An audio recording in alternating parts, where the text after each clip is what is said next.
Hello everybody and welcome back to my channel. My name is Rux, I'm Western Tropical Astrologer, and today we are going to be talking about your November horoscopes. I think many of us are looking forward to November after eclipse season in October. November is an interesting month. It's a little bit of a mixed bag. There are some really good days and some transits that I'm looking forward to, and there's also some challenging days. One of the transits that I'm the most excited about is Venus transiting Libra. Venus finally going into its domicile, bringing us a little bit of sweetness, bringing us some peace, some harmony, some respite. I think that's the word. When it comes to relationships, Venus in Libra is really good for anything that involves diplomacy, justice, fairness. Venus in Libra is really good at supporting us to reach some sort of a middle ground, some sort of a win-win situation. 8th of November until the 4th of December. This is the transit that I'm the most looking forward to. Venus is going to conjunct the South Node on the 28th of November. This is where maybe a relationship is likely, and especially at a collective, at a mundane level, it could mean a diplomatic relationship. It's probably going to come to an end, and some sort of a diplomatic agreement might come to an end.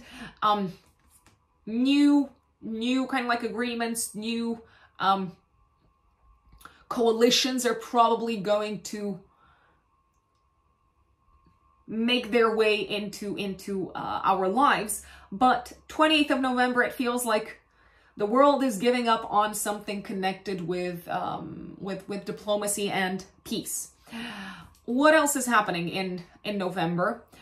3rd of November, Venus opposes Neptune. This can be a particularly confusing day when it comes to romance. 4th of November, Mercury opposes Uranus.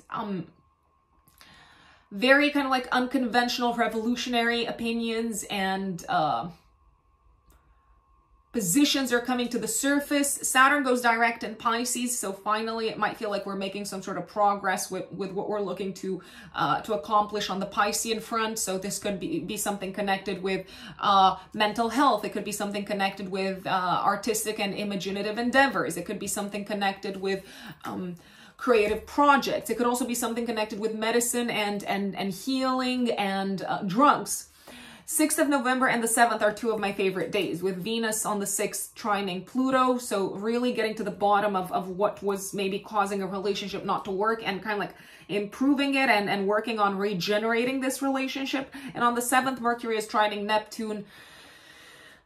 This is fantastic for creative ideas. This is a fantastic day to like write songs. It's a fantastic day to meditate. It's a fantastic day to open up about sensitive topics. 10th of November, Mercury goes into Sagittarius and squares Saturn. Again, some maybe delays connected with traveling and education and some blockages around this day. 11th of November is my least favorite day because, and it's probably going to be active day before, day after this transit, because Mars is opposing Uranus. This can lead to explosions, really kind of like unexpected conflicts, things blowing up on a mundane level. I'm almost imagining like a volcano blowing up. It could happen. Remember, astrology does not predict concrete manifestation. It's only archetypally and symbolically predictive. We are only giving examples here, so please keep that in mind. Also, when it comes to the personal updates, so I'm giving the example of a volcano blowing up. It could be literally a volcano, or it could be a metaphor. That's what I'm saying. Careful who you get into fights with. I would not get into fights around the 11th of November if possible, because it can lead to things breaking up for good. 13th of November, New Moon in Scorpio opposes Uranus and Taurus. I feel like things are kind of like rearranging here on an economic level. A new way of utilizing shared resources around this time. The new moon is trining Neptune, so I see some sort of a regeneration for like a scorpionic maybe industry. Maybe it could have something to do with stocks, but it could also have something to do with let's say resources that are buried in the ground, for example. Sagittarius season starts on the 22nd of November, and on the 24th of November, Mars goes into Sagittarius until the 4th of January.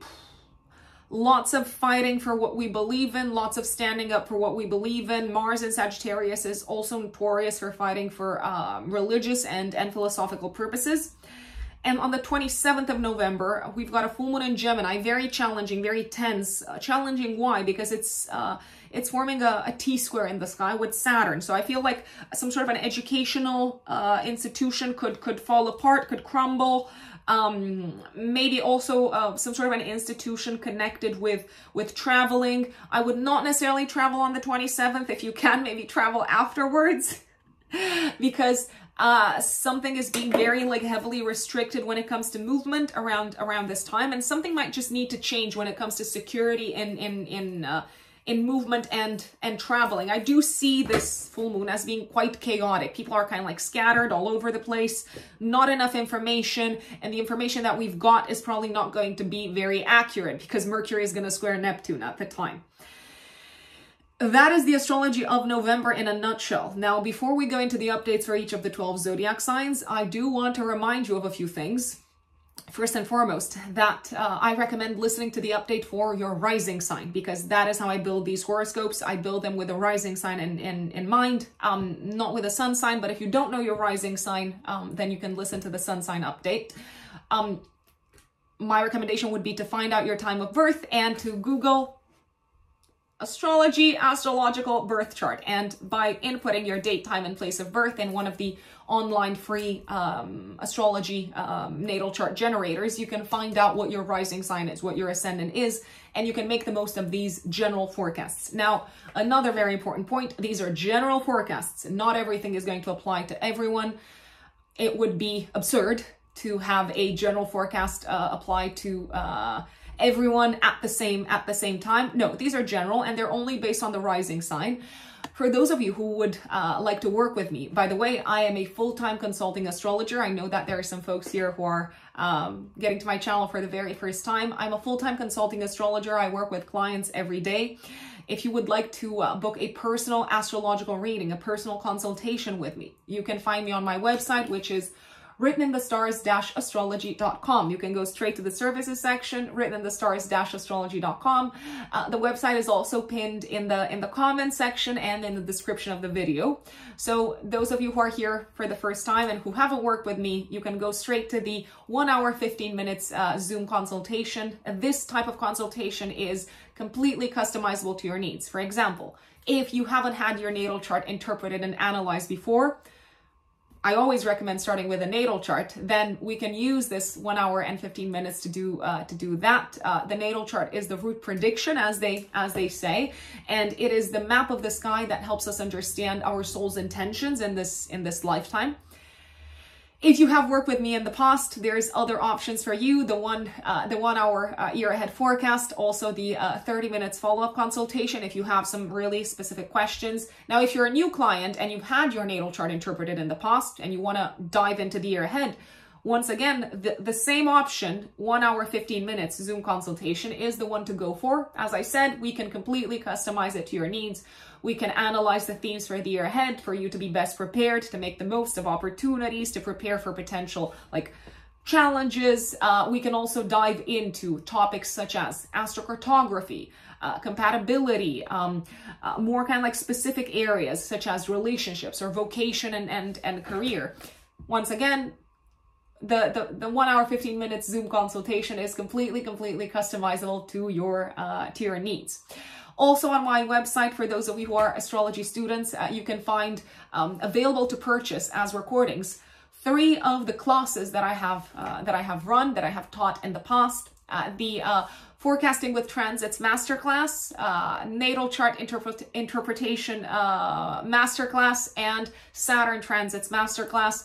These are all, how should I say? I feel like I've put a part of my heart into them.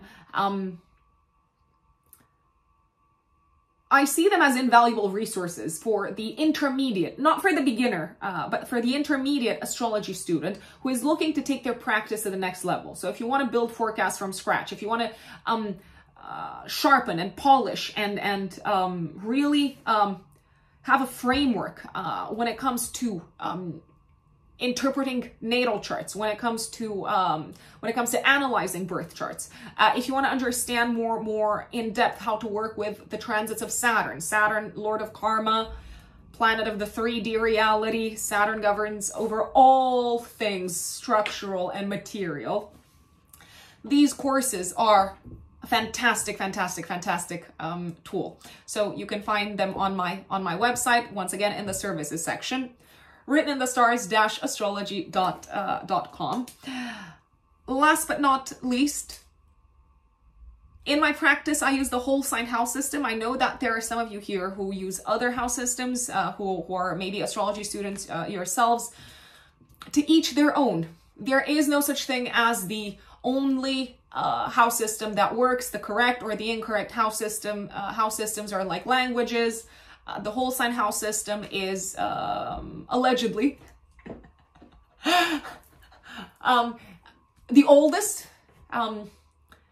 And in my experience, it works fantastic. I used to work with Placidus like a few years ago. I switched to whole sign, especially when it comes to forecasting. I have noticed that it works beautifully. But again, please use whatever you like. Just know that in my personal practice, so when I work with clients, but also when I create these videos, I create them with the whole sign house system in mind. And now let us dive into the updates for each of the 12 zodiac signs. My dear Aries, Aries suns and Aries risings, what does November have in store for you? Well, there are a few astrological events, a few transits that I'm really looking forward to for you, my dear Aries. There are, however, some days, and I'm going to give you a heads up, I'm going to flag them to you. There are some days when you're probably going to be very angry, and careful, because anger makes us do impulsive, rash things. Sometimes anger is really productive. It's a great motivator, it's a great catalyst, but I'm going to urge you to exercise some caution on some of the days that I'm going to flag to you. But let's start from the very beginning. Now, what am I really excited about in November? I'm excited about Venus going into Libra. So Venus being in domicile from the 8th of November until actually the 4th of December. Venus is going to be transiting your 7th house of relationships. What does that tell us? It tells us that relationships might feel like they're going through an easier time. It might feel like partners are much more accommodating. They are eager to share things with you. They are eager to please. It might also feel like you attract generally from the 8th of November until the 4th of December, like you attract people in your life who are willing to cooperate and to collaborate. This is actually also considered to be a good time for relationships in general, even for those who are not in a relationship. So for those of you who are, for example, interested in dating, interested in meeting someone, I'm liking the transit of Venus through Libra, because it's a transit that might pull towards you, that might draw towards you partners that really resonate with you, partners that really appreciate you, and partners that you also genuinely appreciate. Now, one day that I don't necessarily love when it comes to dating is the 28th of November, and maybe also the day before and the day after. Why? Because this is when Venus is going to conjunct the South Node in your 7th house of relationships and one-to-one interactions. It might just feel like the 28th is a little bit of a day of, let's not call it disillusionment, but it might feel like any sort of romantic initiatives, activities, endeavors really don't go anywhere. It might just feel like your efforts or the way that you've been kind of like directing your energies, my dear Aries, is not leading to a successful, happy result from a romantic perspective. Now, the 28th of November, however, and maybe also the day before, the day after, can bring people in your life, back in your life, especially from a romantic perspective, who you're familiar with already in some shape or form, who you know already, who you have met already. The South Node is amongst other things, it's known to bring into our life people from the past. Now, that can mean people from the past from this lifetime, but it can also mean people from the past from a previous lifetime, just as an FYI. So if you're meeting someone, if you're having some significant encounters around the 28th of November, maybe also the day before, the day after, I would keep in mind that it is possible. So let's say you've never met this person before and you go out on a date. I would say that it's possible that you might have some sort of like past life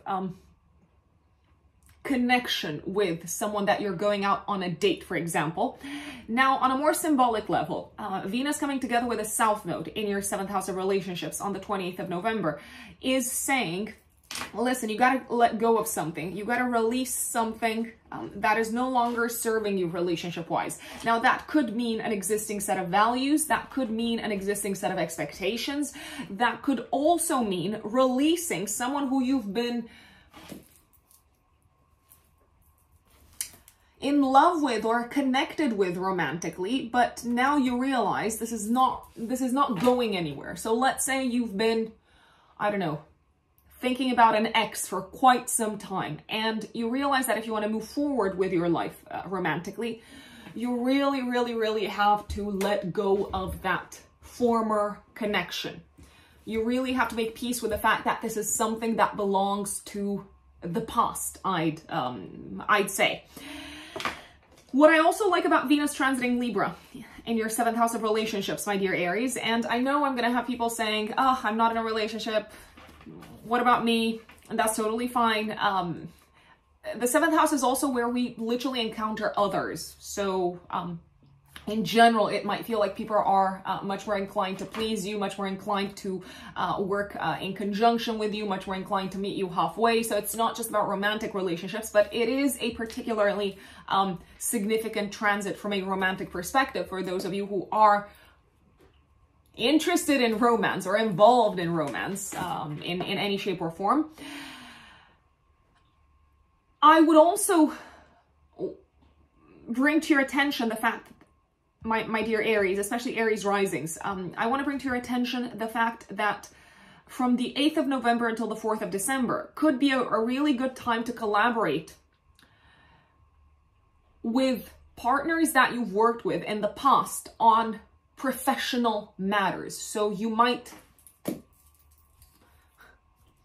get back together, let's put it this way, with someone who you've had a successful, a fruitful material collaboration, financial collaboration with in the past throughout this period. Now, why in the past? Because we also have the transiting South Node moving through the 7th house of relationships.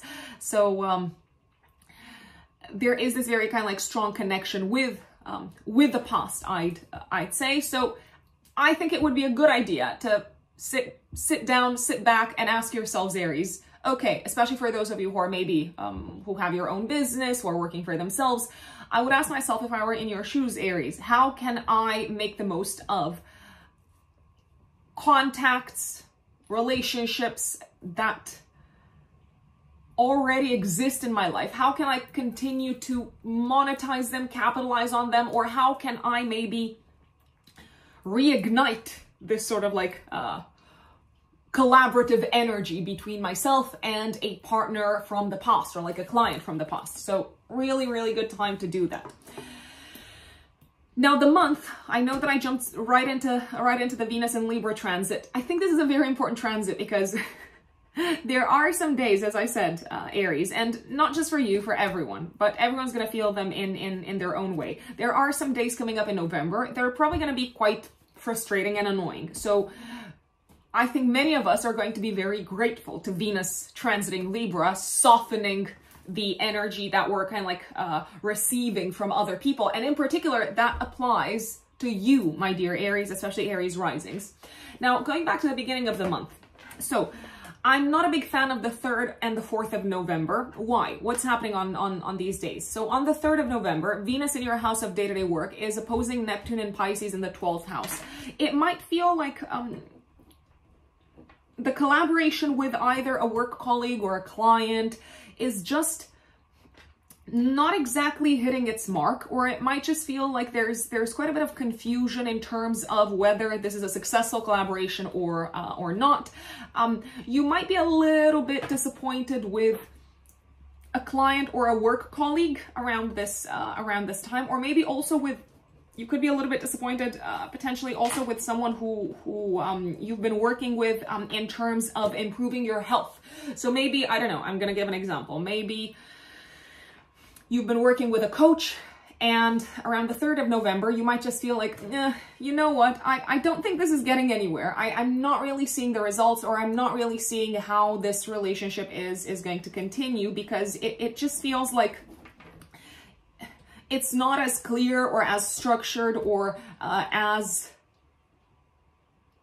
close to what is important to you, my dear Aries, as you would like it to be.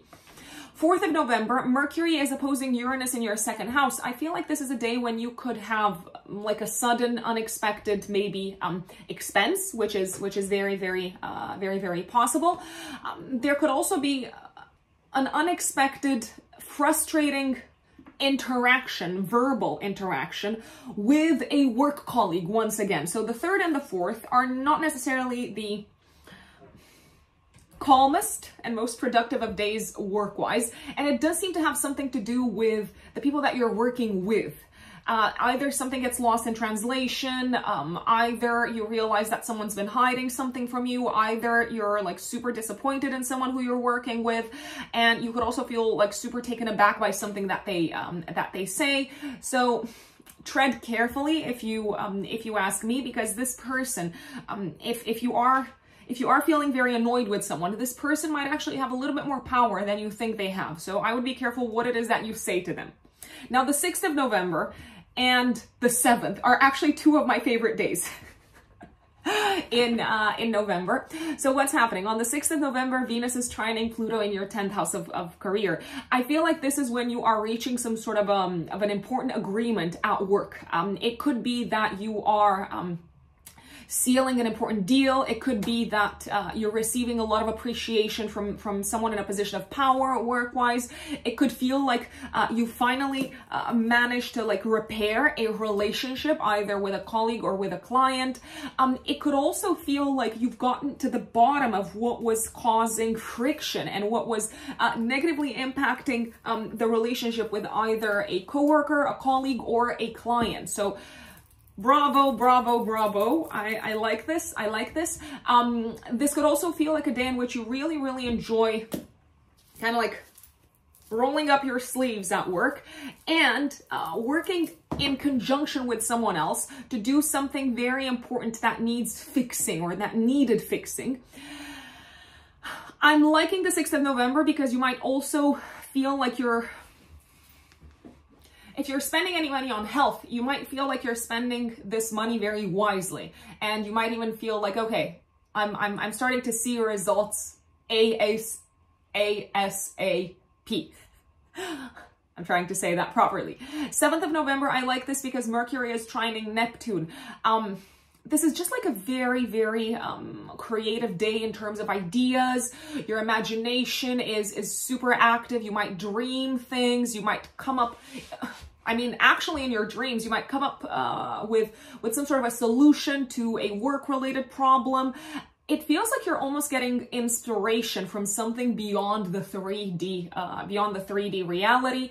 It could also feel like you're having a very significant heart-to-heart conversation with someone, and as a result, you're feeling very relieved. It might almost feel super healing, I'd say, Aries. And if you've been having any sort of like challenges, maybe health-wise, beginning of the month, so 3rd, 4th of November, already 6th and 7th of November, you seem to be doing a lot better. On the 7th, I would even recommend, if you can, to get plenty of rest. It is a great day to rest.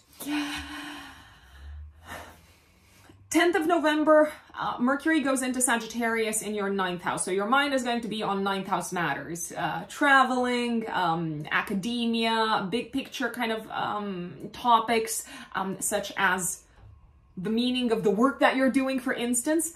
On the 10th, however, Mercury is going to square Saturn in your 12th house. What is this telling me? It's telling me that if you're making some big plans to travel around this time, and you might even be making plans to travel for work or for health-related purposes, it does feel like there's something getting in the way. There's like a little bit of a hidden blockage, a little bit of a hidden barrier, or maybe you just need to kind of like tone down and be a little bit more pragmatic and realistic with your plans.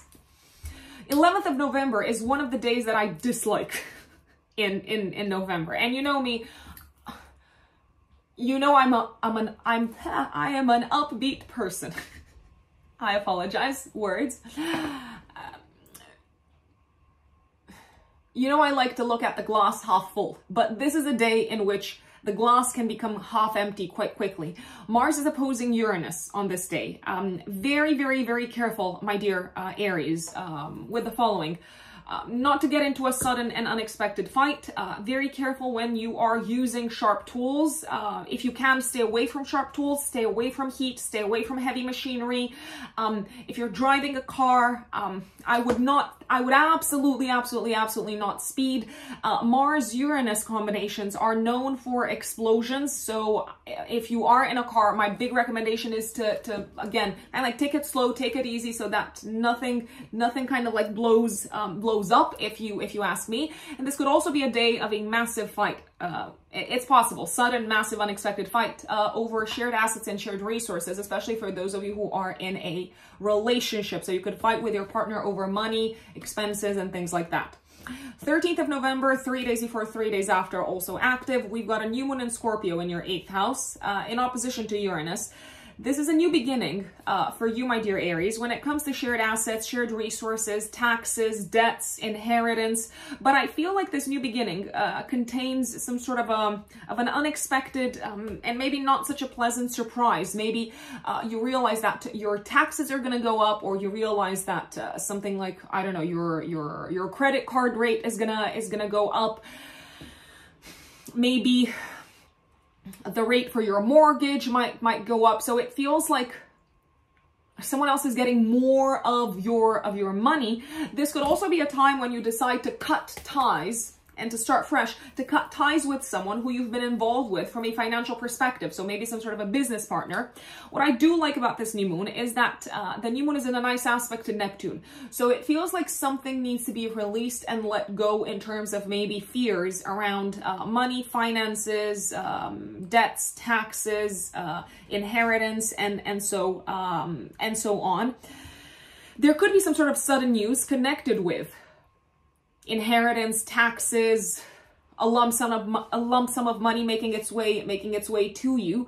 I'm gonna just say this is not a time to act irrationally. On the contrary, the trine to Neptune says there's something very auspicious about going with the flow here, because there might be elements that you're not fully aware of, I'd say. I like the 17th of November because the Sun and Mars are trining Neptune. So whatever got you super frustrated around the topic of finances, and maybe whatever felt like a little bit of a crisis coming up around the 13th of November, seems to be going through a period of relief and through a process of relief, and the pressure is being like scaled down around the 17th of November. It could be a financial issue, but it could also be a crisis or a matter that has been weighing quite heavily upon your psyche. 22nd of November, Sagittarius season starts, and for you, my dear Aries, this activates very strongly your 9th house of long distance travel, higher education, academia, involvement with the law. So you might feel, I'm gonna say, quite excited for the next month to travel, to maybe get together with people who are maybe living abroad, friends who are living abroad. There could be a pull towards you making plans to travel for pleasure from the 22nd of November for the next month or so. Even if you don't physically travel in the next month, you could be making plans. I repeat. Now on the 23rd of November, the Sun is going to square Saturn. once again, I feel like this is where you need to be a little bit more realistic and pragmatic about what is possible and what is not possible in terms of traveling and in terms of education. Maybe you want to cover a lot of ground. Maybe you want to, I don't know, plan like a 2 months long trip or whatever it is. But you realize, no, actually, my work requires me to be more present, or I can't step away from, I can't be away from the country for that long because I've got existing commitments. 24th of November until the 4th of January, Mars also goes into Sagittarius. So a lot of energy placed in your 9th house. I feel like you're probably going to be fighting quite a bit over the next, well, what is it, like 6 weeks until the 4th of January. You're probably going to feel like you have to stand up and defend what you believe in, Aries. I don't like the 25th of November because Mars is squaring Saturn, so you might want to stand up and defend your position and stand up against someone who is maybe, or something that feels like is attacking your belief system and your life philosophy. But Saturn is saying, you know what? Push the brakes. Press the snooze button, because if you do go full in, kind of like guns blazing, metaphorically speaking, to defend your position, you might actually undermine your position in a professional environment. There's also maybe a sense of being quite frustrated with the boss around the 25th of November because maybe it feels like they're getting in the way, they're too conservative, and you want to move quite fast, and they're like, nope, we got to do this a little bit slower. And the month ends with a full moon in Gemini, 27th of November, active 3 days before, 3 days after Aries. This full moon activates your axis of traveling and education. Look back, Aries, at what was going on in terms of you learning, studying something, but maybe also in terms of cars, transportation, and in terms of the life of your siblings, if you've got siblings, around the 18th of June, because that's when we had a new moon in Gemini. In this case, it happened in your 3rd house. I'm going to put it this way. Something's coming to a culminating point. Something's coming to a close from an educational perspective. So you might wrap up a course. You might, I don't know, hand in your final thesis. You might also make a big presentation, maybe present something that you've been writing for quite some time. But I feel like there's something, because the full moon forms a T-square with Saturn in your 12th house. I feel like there's something that you're missing. There's something that maybe you're not presenting. There's something that you should have maybe taken into account. Really, if you ask me, Aries, I would err on the side of being a little bit more conservative and conventional and traditional, and maybe follow the rules a little bit closer, because if you don't follow the rules and you present, let's say, your thesis, that could actually undermine your result, I'd say. This could also be a time in which you need to make some readjustments to any sort of travel plans that you had and educational plans that you had. Why? It looks like it could have something to do with either a parent or your career. So you might need to be very flexible around this time. My dear Taurus, Taurus suns and Taurus risings, what does November have in store for you? Well, one of the transits that I'm most excited about is Venus going into Libra, my dear Taurus, in domicile. So Venus loves being in Libra because Venus rules over Libra and Taurus. So from the 8th of November until the 4th of December, Venus transiting Libra is probably going to lead to the following. You enjoying the work that you do a lot more. You may be feeling like it's easier to attract the energy of collaboration and cooperation in a work environment. It's a great period to maybe go out there and kind of like have interviews scheduled if you're looking for a new job. It may feel like any sort of work-related goals and objectives that you have are much more likely to hit their mark because others are very eager to help you accomplish them. This is also a period in which you might actually enjoy looking after yourselves, Taurus, from a health perspective. So you might enjoy your workout routine a lot more.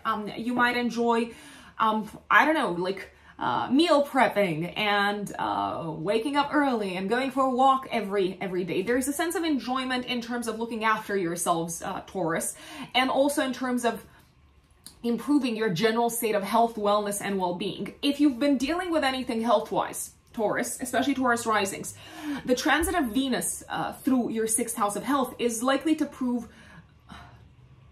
to be a very auspicious and beneficial and soothing energy. So if you've had, I'm not saying that you've had any sort of issues, but if you have been having any sort of issues health-wise, Venus kind of like calms things down and makes things much more likely to heal faster and easier, and much more likely for you to get the help from others that is going to lead to you being in a better state of health overall. Now, beginning of the month, there's 2 days at the beginning of November that I actually don't really like. I like other days, but I don't like these two in particular. I'm not liking the 3rd of November. Why? Because Venus is going to oppose Neptune in your 11th house. I feel like this is where you might have a little bit of a sense of disappointment or disillusionment with either someone who you were romantically drawn to and attracted to, or there could be a sense of disillusionment with a friend. Maybe you had planned something, scheduled something to go out to have fun with a friend or with your group of friends, and they bail out on you at the very last minute, for example. So that could be something that that happens. This could also be, if you've got children, this could be a day around which your kids say something along the lines of, I don't feel like I belong in this group of people. I feel like my colleagues at school maybe don't like me. So your heart could hurt a little bit for your kid around the 3rd of November, for those of you who have children. If you're going out on dates, careful on the 3rd of November. Not everything that glitters is gold. So careful, because someone could lie to you. Neptune is the master of illusion. 4th of November, Mercury is going to oppose Uranus in your 1st house. You might feel like someone is like almost like an open adversary is kind of like taking a stab at you, my dear Taurus, and kind of like questioning your worth, questioning your talents, questioning your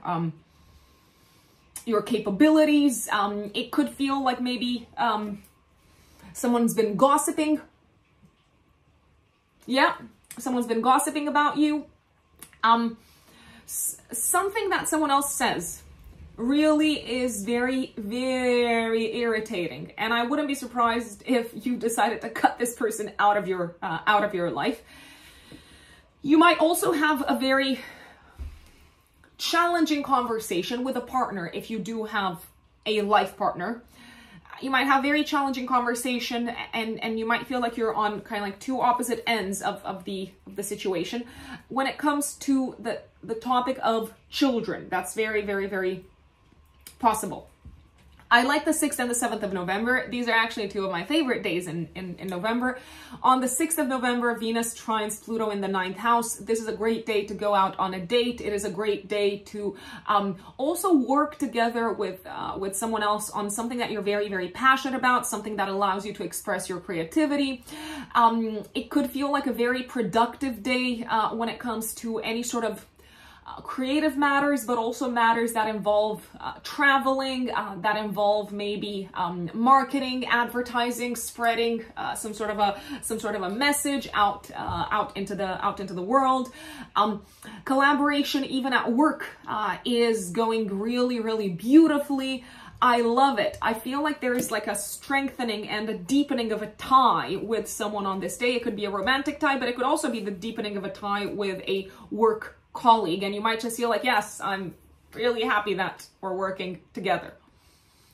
7th of November, Mercury trines Neptune.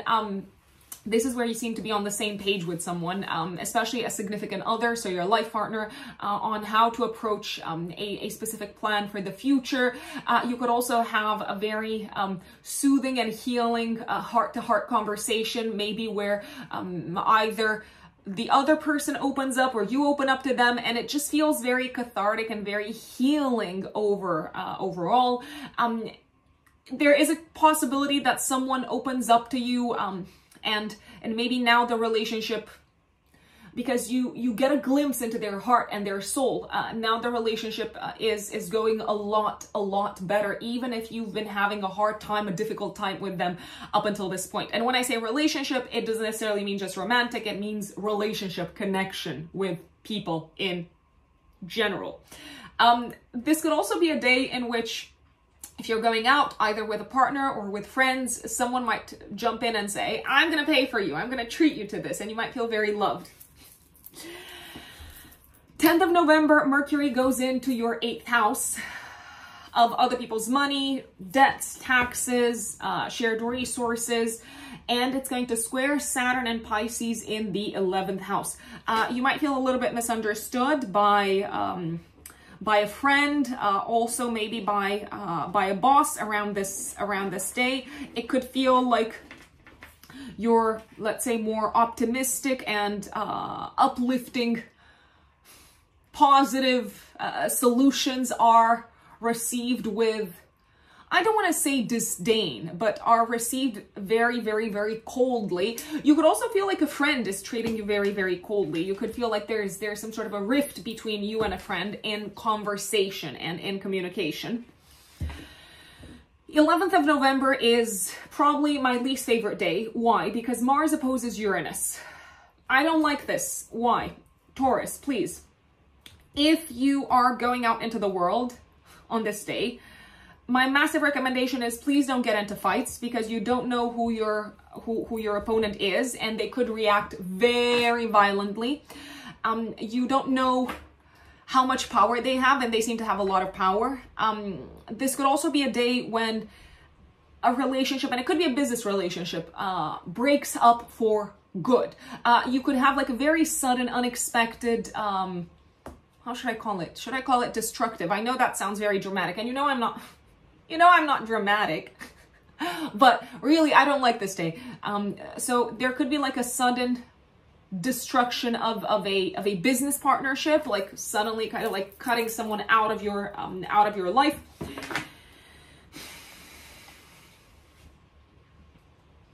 It could also become very, very clear to you that someone is against you on this day, and maybe as much as it's taking you by surprise, on the other hand, there is no point in pretending that it is not the case and pretending that things are differently, because they're not, are in a different place because they're not.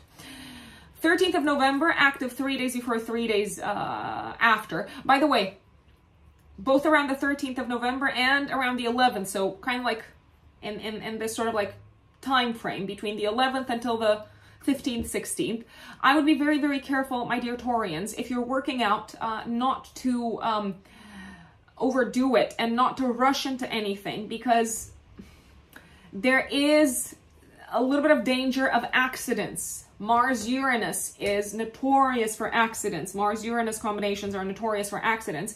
And the 13th of November brings with it a new moon in your 7th house in opposition to Uranus in your 1st house of the physical body. So take it slow, take it easy, don't pull a muscle, don't try to lift, I don't know, like stupid amounts of weight around this time, because it is not worth it. It is genuinely not worth it. Now, the new moon on the 13th of November does seem to bring in like a fresh start, a new beginning, a new chapter in your relationship sector. Now, for some of you folks, this could mean a new relationship. It could be a business relationship, but it could also be maybe a new way of approaching an existing relationship, maybe like a business partnership, or even like a personal relationship. It might just feel like you have been made aware of some aspects and of some maybe parts that exist within your partner that you didn't know existed, and now you know to treat them differently. Now, you might have been taken quite by surprise around as early as the 11th of November to witness some really kind of like strong feelings in someone, and now you might just feel like you want to take some distance and keep more of your distance from this person. The new moon, however, is in a nice aspect to Neptune in the 11th house. What does that tell me? It tells me that basically from the 11th of November until roughly the 16th, it would be probably for the best not to get into conflicts and not to get into fights, because whoever it is that you're kind of like meeting in this like antagonistic setup is very determined and very powerful and very motivated. However, if you just let them be, and if you kind of like go with the flow, and if your approach is a little bit more flexible and soft and yielding, it might just feel like the whole frustration and anger and pent-up energy on the opponent or / the partner's side is kind of like going to dissolve slowly but surely, I'd say. I am liking the 17th of September also, when the Sun and Mars in your 7th house of relationships are trining Neptune. Once again, finally, after a few kind of like heavy days from the 11th of November until the 16th, maybe you just felt like there was like a strong energy of like fighting and conflict in your partnership sector. Now it feels like you can finally move forward with a relationship. You're looking towards the future. You have a deeper understanding of where your partner stands, and you're willing, and they're willing to also be a bit more yielding in their approach. 22nd of November, Sagittarius season starts in your 8th house. So the Sun is going to enter Sagittarius for the next month. For you, my lovelies, the Sun is the ruler of your 4th house of home. I am going to say that over the next month, you might be very preoccupied with shared expenses. When I say shared, it could be shared together with a partner or with family members. Shared expenses that have something to do with home, family, and real estate. You might also be very focused on the topic of investments over the next month. 23rd of November, the Sun is squaring Saturn. I feel like you need to curb your expenses if you want to accomplish your long-term goals. And you might also, if you're in a relationship, you might also need to tell your partner, listen, if we are to hit these goals, we got to spend less on, I don't know, gifts for people. 24th of November until the 4th of January, Mars also goes into Sagittarius in your 8th house. So a lot of energy likely to be placed into clearing out debt, clearing out taxes.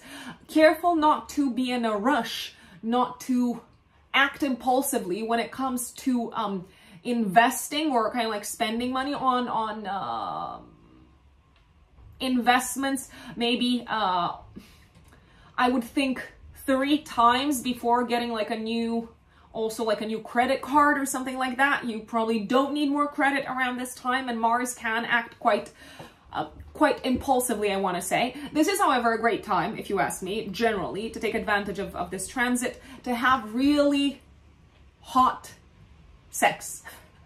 Because the 8th house is also the house of intimacy, so you might be very motivated, more so than maybe even more so than in general, to just kind of like experience some steamy moments in this regards. 25th of November, Mars is squaring Saturn in your 11th house. You might feel like if you want to maintain and preserve a friendship, you have to be careful not to push the other person's buttons, because you might be really quick to push the other person's buttons, and you might even want to push the other person's buttons and kind of like show them how they are wrong in their views. But think long term and think about the big picture. Is this worth risking your friendship? And 27th of November, active 3 days before, 3 days after, there is going to be a full moon activating your financial axis. A lot of money coming out of your accounts around this time, my dear Taurians. I feel like you've got a lot to pay Very, very possibly. The focus is definitely going to be on money, finances, clearing out debt, shared assets. So shared finances, shared assets, so money, joint accounts, money that you have kind of like in the same pot together with a partner, for instance. This full moon is in a tense aspect to, it's in a tense aspect to Saturn. I feel like you really need to reevaluate your budget. You really need to reevaluate if all these expenses that you're currently maybe going through, if you're looking at your bank statement, if they're all worth it. I'd say some of them are not worth it. I'd say some of them might need to be cut off the list. This could also be a time in which you feel like a significant squeeze upon your budget, maybe because interest rates are going up, maybe because you've got like taxes to pay, maybe more taxes to pay than you thought you would have. There's also a possibility that you could have a massive expense. I'm sorry to say it, like a massive joint expense around this time, Taurus. So maybe your partner needs to pay for something and you want to chime in and help them kind of like clear out that maybe debt or something like that. But as a result of this significant expense, you might need to reconsider some of the plans that you had made for the future. And last but not least, 28th of November, Venus conjuncts the South Node in Libra in your 6th house. I feel like this is when you are becoming aware of something that you need to let go of in terms of habits on a day-to-day basis. Maybe something that has to do with sugar or sweets potentially, or something that you did for pleasure. But now you realize, no, this is not super healthy. This could also be a day, 28th of November, maybe also the day before, the day after, when you find out that a colleague that you really liked and that you liked collaborating with is leaving. And that is Taurus. My dear Geminis, Gemini suns and Gemini risings, what does November have in store for you? Well, there are definitely some transits to be looking forward to, and some transits I'm just not a big fan of, and I'm going to flag to you what my favorite days and transits are, and which ones I don't really like, Geminis. So I don't wanna hold the suspense going any longer. I am going to flag to you some of the best days coming up in November. I like the 6th of November, the 7th of November, and the 17th of November. These are three of my absolute favorite days. I'm not liking that much the beginning of November, 3rd, 4th, the 11th of November. The 11th is my least favorite day. I'm not a big fan of the 25th of November either, and the full moon coming up at the end of the month, the 27th of November, the full moon in Gemini, is potentially going to be a little bit challenging also. So let's start from the very beginning. 3rd of November, what's going on? Venus is opposing Neptune in your 10th house of career. It feels like this is a day in which you would maybe love to spend time at home with the family, maybe hosting some family, maybe working together with your family on something, but something's happening in your professional space. Something's happening in your career sector that is just kind of ruining the fun, and it's taking your focus off of enjoyable home and family related matters, and it's giving you the sense of being a little bit confused about how things are going to unfold professionally for you in the long term. There's also a possibility that around the 3rd of November, maybe even the 4th, your parents could be going through something, or maybe one of them, not both of them, could be going through something, or a family member could be going through something that you feel quite powerless about. So that is very possible. Maybe you want to help. Maybe you're kind of like, hey, I'm here offering to help, but it might just feel like there's not a lot that you can do. Generally, relationships with family members on the 3rd of November might feel, and maybe also on the 4th, might feel a little bit confusing. It's like you don't know where you stand with someone. You're maybe trying to be useful to help them, to offer constructive feedback, and they're just like hurting, or they're not listening. So that's the reason why I'm not liking these 2 days. The 4th of November, Mercury is going to oppose Uranus in your 12th house. So this could be a day in which something comes up, something pops up at work. Completely out of nowhere, completely out of the blue. Maybe you have to work on something and you didn't see this coming, and this completely ruins your plan for the day. So maybe you had something else planned or scheduled for the day, and you just have to be like super flexible and accommodating and pivot. So I would recommend keeping your diary quite flexible and open. There's also a possibility that you could have a very challenging conversation with a coworker to the point where it feels like the relationship is in a place of no repair after this conversation. So really out of the blue, it could feel like you can no longer work with this person. There's also a chance that maybe someone is leaving very unexpectedly from work and you are feeling a bit discombobulated. It's like, okay, where's this person going? Why are they leaving? What am I going to do? How's my work going to look like? That's why I'm not really liking this day. I am liking the 6th and the 7th. On the 6th, Venus trines Pluto. I love this. You can fix a relationship with a family member. You can work and improve and strengthen the bond with a family member. You can work on something very practical and productive together with a family member and maybe help them overcome some sort of a crisis or some sort of a challenge. This could also be a day when you maybe receive a gift, which is very possible. Once again, potentially from a family member. It could also feel like the relationship with a romantic partner is deepening. It's becoming much more profound as a result of the efforts that both of you have been making. 7th of November, I'm liking this. You are brimming with creative ideas at work. Your imagination knows no bounds.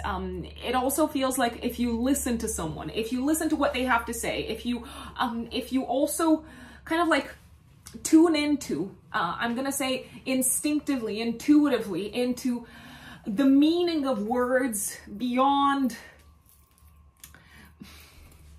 appearances, you're likely to have some important aha moments. You're likely to get to the bottom of something. You might even feel like you found a solution to an issue that was very hard to figure out if you would have only used logic, I'd say. This can also be like a very healing day in general from a health-related perspective, both for you but also for family members. If anyone has been suffering from something health-wise, it could feel like now they're going through a period of feeling relieved and feeling better, and there's a sense of relaxation health-wise. So I'm loving it. 8th of November until the 4th of December, Venus enters your 5th house of enjoyment. I like this. I like this, Geminis. This is a great time. This is a great period. It's a great month from the 8th of November until the 4th of December to have fun, to go out on dates, to enjoy life, and to share whatever makes you happy, whatever passions, hobbies you might have, whatever you enjoy doing, to share it with someone else. Generally, this is a really good time from a romantic standpoint, not just for those of you who are in a relationship, but also for those of you who are maybe looking to meet someone. I am not liking, however, the 28th of November when Venus conjuncts the South Node. Any sort of like efforts that you and actions that you take in the romantic space might just feel like they're falling flat. They're not actually getting you anywhere closer to your goals. There's also a possibility, however, that you could be invited to a date, or you could reconnect with someone from the past in a romantic setup around the 28th of November, maybe also the day before and the day after. For those of you who have children, from the 8th of November until the 4th of December, generally the relationship with children, so your relationship with children seems to be improving, and not that it was in a bad place, but you might just really enjoy spending time with them, and they seem to enjoy spending time with you, which always helps. However, around the 28th of November, maybe also the day before, the day after, they might let you know that they're planning to give up on something. I'm just gonna give an example. I can't tell you exactly what it is, but for instance, let's say your kid used to go, I don't know, to like swimming classes. And around the 20th of November, they say, Mom, Dad, I no longer like swimming. So don't be surprised if something of this nature comes up.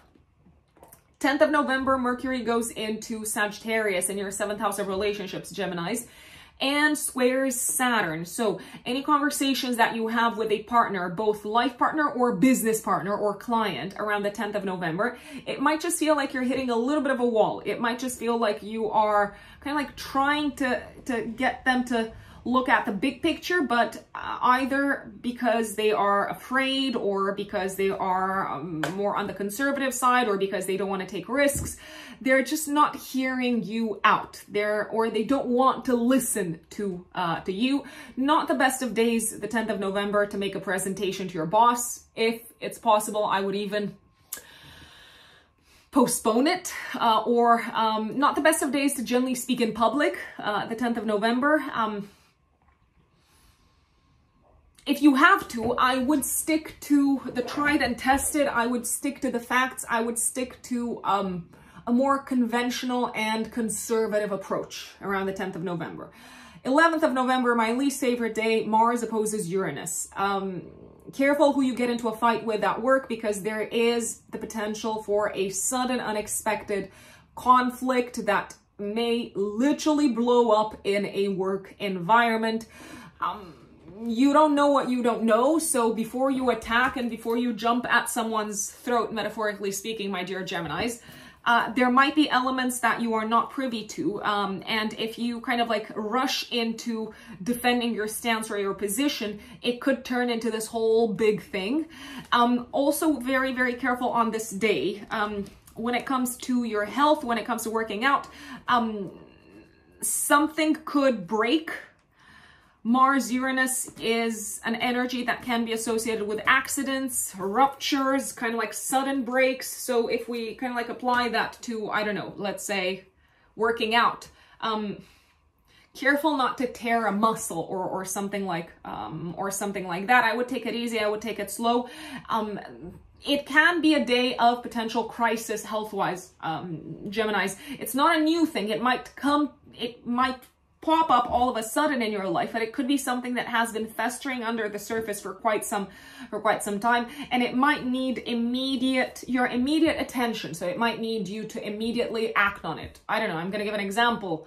Maybe all of a sudden you realize that you can no longer postpone that root canal for your tooth, and you have to like schedule it in straight away. So that is a possibility. 13th of November, there's a new moon in your 6th house. For some of you, this could mean a new beginning, a new chapter, kicking off work-wise, but also for some of you, it could mean a new chapter health-wise is about to begin. A new chapter that is kind of like taking you in a completely different direction, maybe, compared to what you thought you would be experiencing. There is this surprise element because the new moon is in opposition to Uranus. Let me explain. For instance, some of you could either start a new job altogether and realize actually that what you're expected to do on a day-to-day basis is not what you thought you would be doing. So this could be very frustrating. Another possibility is all of a sudden you realize that you have to take on maybe the responsibilities of a colleague who has left, and that might make you quite annoyed. I don't see you jumping for joy. The other possibility is that all of a sudden you realize, because of maybe a crisis that came up around the 11th of November, you might realize that you need to change something very drastically. You need to alter something very drastically in terms of your health-related habits. Now, the good news is that the new moon is in a nice aspect to Neptune. So if you do shift gears in terms of habits, if you do take a new approach in connection with your health, you are probably going to feel much better very, very shortly, very, very soon. Even as early as the 17th of November, you might feel like the more challenging moments are behind you. If you are starting a new job around the 13th of November, and if there is this sort of surprise element, my recommendation is also to go with the flow, because the new moon is in a trine to Neptune. So if you just kind of like go with where the tide takes you, you might end up in a better place than you thought you would end up in. 22nd of November, Sagittarius season starts, which for you, Geminis, places the spotlight on your relationship sector for the next month. On the 23rd of November, the sun is going to square Saturn. It might feel like it's hard to kind of like please both your boss and your partner around this time, or because duty calls at work, you might find yourself spending less time with your significant other, and your significant other might say, oh, you're not giving me enough attention, and you could feel kind of like pressure from both sides. From the 24th of November until the 4th of January, Mars goes into your 7th house. What does that tell us? For those of you who are in a relationship, it could feel like the partner is becoming much more demanding and impatient and assertive in terms of asking for what they want, and very kind of like demanding in terms of you following them when it comes to some goals and plans for the future. Mars is also the ruler of your 6th house of day-to-day work. So in collaboration with people at work, you might just feel like you have to be the one that makes a compromise because others do not want to budge. And on the contrary, if you try to get them to compromise, they might even get quite frustrated and annoyed and lash out at you. 25th of November, Mars is squaring Saturn in your 10th house. I feel like once again, someone's putting pressure on you, maybe to finish something quickly, but at the same time, you have to follow the rules in a professional environment, and you have to explain to this very impatient and irritable person, listen, I know that you're in a rush, but at the same time, the rules are the rules, and I have to keep my eyes on the greater goal. 27th of November, the full moon activating your relationship axis, the 1st house, 7th house axis, Geminis, is telling me the following. This could be a time when you realize that you need to take care of your body in a new way. You could feel quite tired and drained and stressed physically. You could also realize that the relationship with someone, and it could be in a work environment, is the cause of this drainage, this sense of drainage and stress. So it might be very clear to you that you need to have a very challenging conversation with this other person, be it a boss, be it a colleague, be it a client, and explain to them, listen, if we keep on interacting in this way, the relationship is going to break. Some relationships might actually break around this time, especially professional relationships. It is very, very, very possible. When I say professional relationships, you might decide to stop collaborating with a client, or a client might let you know that their goals are not aligned with the services that you offer. This could also be a time when a boss leaves, and this makes you feel quite anxious because you don't know where you stand in terms of your professional evolution from now on. It could also feel like you have to make a long-term challenging decision around this time, Geminis, when it comes to your professional path. And whatever you decide, your partner, your life partner, may not necessarily be super, super, super excited about it. Now, for those of you who don't have a life partner, this could be a very stressful time in connection with your mother in some shape or form. Maybe she's going through a difficult time. Maybe the whole interaction with her is not necessarily the easiest. She could be having possibly some issues, maybe from a health related perspective, and you might feel the pressure to step in and to help her in a practical way. It is possible. So I do want to put it on your radar. What I feel like you need to decide around this time, Geminis, is what sort of duties and responsibilities you want to take upon you, and what sort of duties and responsibilities you might just need to either let go of or delegate, even if that upsets some people. Cancerians, Cancer Suns, and Cancer Risings. My Cancerian brothers and sisters, I am a Cancer Rising too. What does November have in store for us?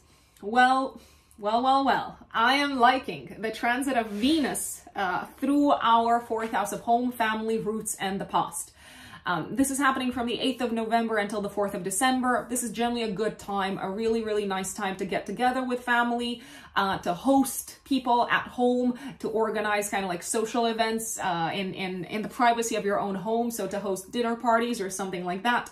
I would, however, skip the 28th of November because Venus is going to conjunct the South Node. So no matter how much effort you put around the 28th of November, maybe also the day before, the day after, in, I don't know, like cooking a nice meal or welcoming people into your home, it might just feel like, for whatever reason, it's not met the way that it's supposed to be met, or something happens that just undermines your plans in this direction.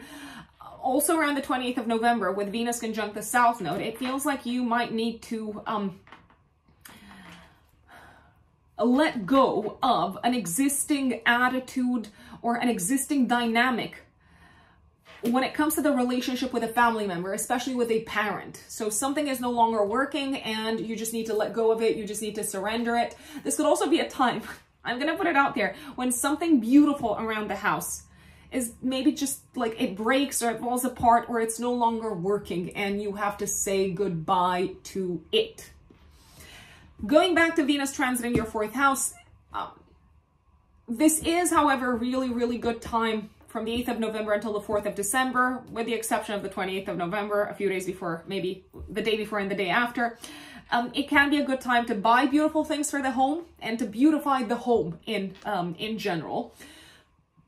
And to maybe also beautify it by getting rid of stuff that is redundant, that is no longer aligned with the kind of space that you're looking to create.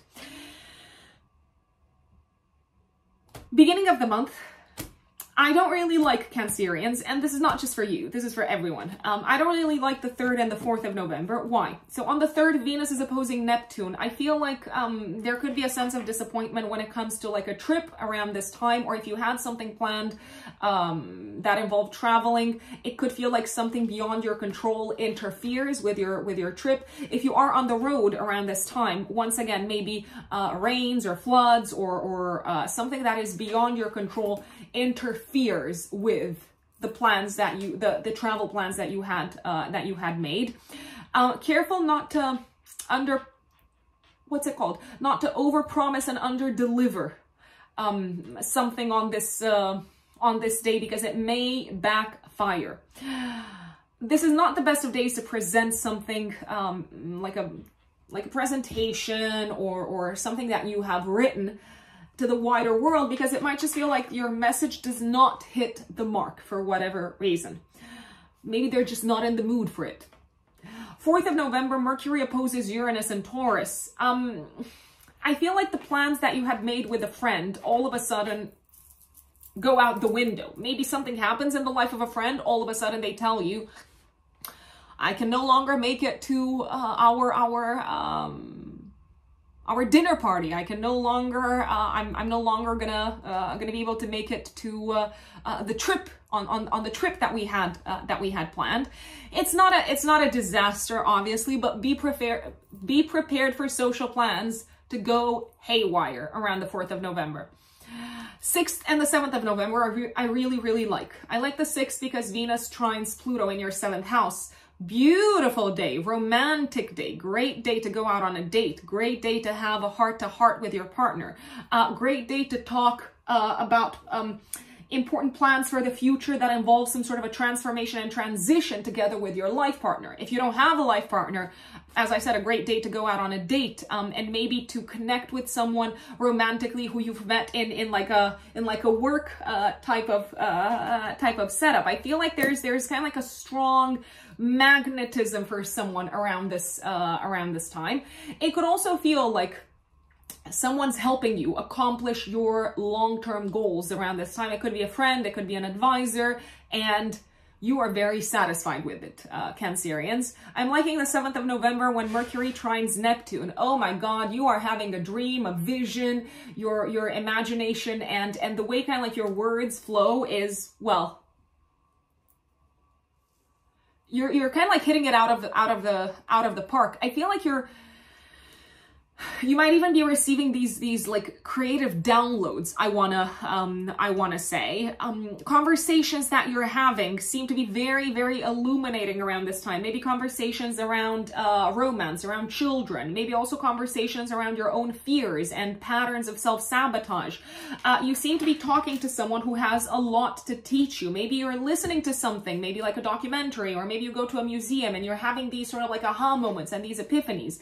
A great day for mental inspiration, and also a great day to write creatively, and a great day to experience maybe aha moments via activities of a Neptunian nature, such as meditation or listening to music, or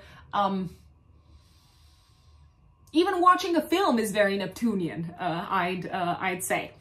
10th of November, Mercury enters Sagittarius in your house of day-to-day work, so your mind's going to be on work-related matters quite a bit, but it's going to square Saturn. So I feel like you're not really either getting along, or your message is not making its way across to someone else. Because of maybe a difference in belief systems, in life philosophies, or maybe also because of language barriers. Language barriers seems to be like a good keyword for the 10th of November. Don't be frustrated. Just kind of like keep pushing.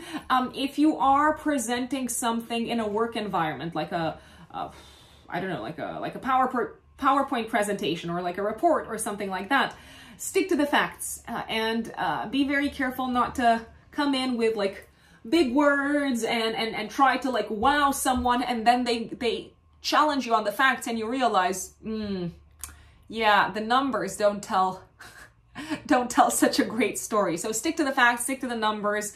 Don't try to knock it out of the park on this day with kind of like inspirational like speeches or something like that. 11th of November, I don't like this. I don't like this for anyone. I don't like it for you either this day. Mars in your 5th house is opposing Uranus. So those of you who have kids might have the unpleasant surprise to see your kid get into a fight, or maybe hear that your kid potentially has been bullied in some shape or form. There could also be an unexpected fight that pops up in connection with maybe like a friend, or an unexpected conflict that pops up within a group type of environment, and it's really taking you by surprise. It could be something that gets solved a little bit later in the month, maybe around the 17th of November, but before then,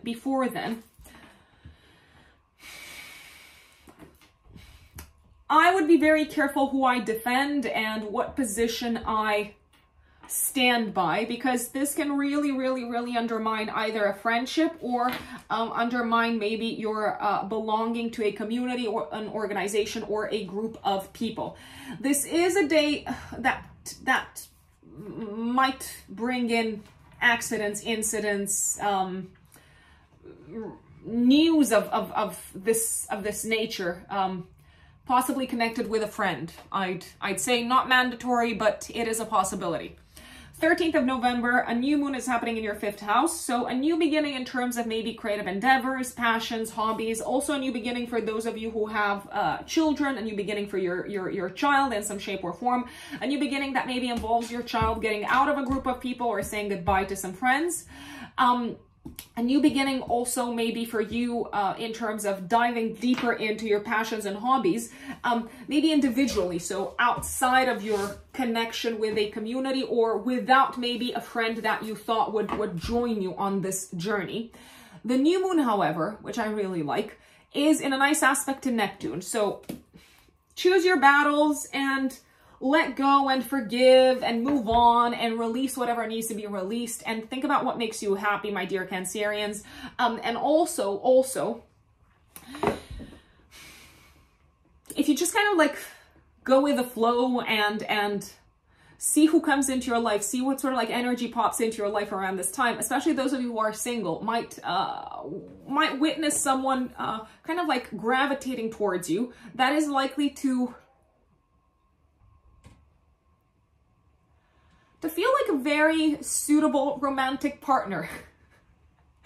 I'm tempted to say that someone might really fall for you around this time, and you don't have to do anything. You just have to go with wherever the wave, the tide is taking you, Cancerians. 22nd of November, Sagittarius season starts. The sun is going to transit your 6th house of day-to-day work and health. The sun is also the ruler of your 2nd house of income and values. So from the 22nd of November until, well, for the next month, you might be spending some money on health-related matters, and you might also feel like a lot of your attention is drawn towards work-related matters and health matters. I don't like the 23rd of November because the sun is going to square Saturn. So I feel like you are super excited about something work-wise, but you just kind of like have to dial down the enthusiasm because you maybe haven't yet taken fully into account, or you're probably going to have to on this day. You might not have yet taken fully into account maybe the rules and the regulations and maybe even the legal aspects that you need to adhere to, that you need to follow, I'd say. 24th of November until the 4th of January, Mars enters your 6th house of day-to-day work and health. This is a great time to work individually. So you might be kind of like in a rush to get things done. Bam, bam, bam, bam, bam at work.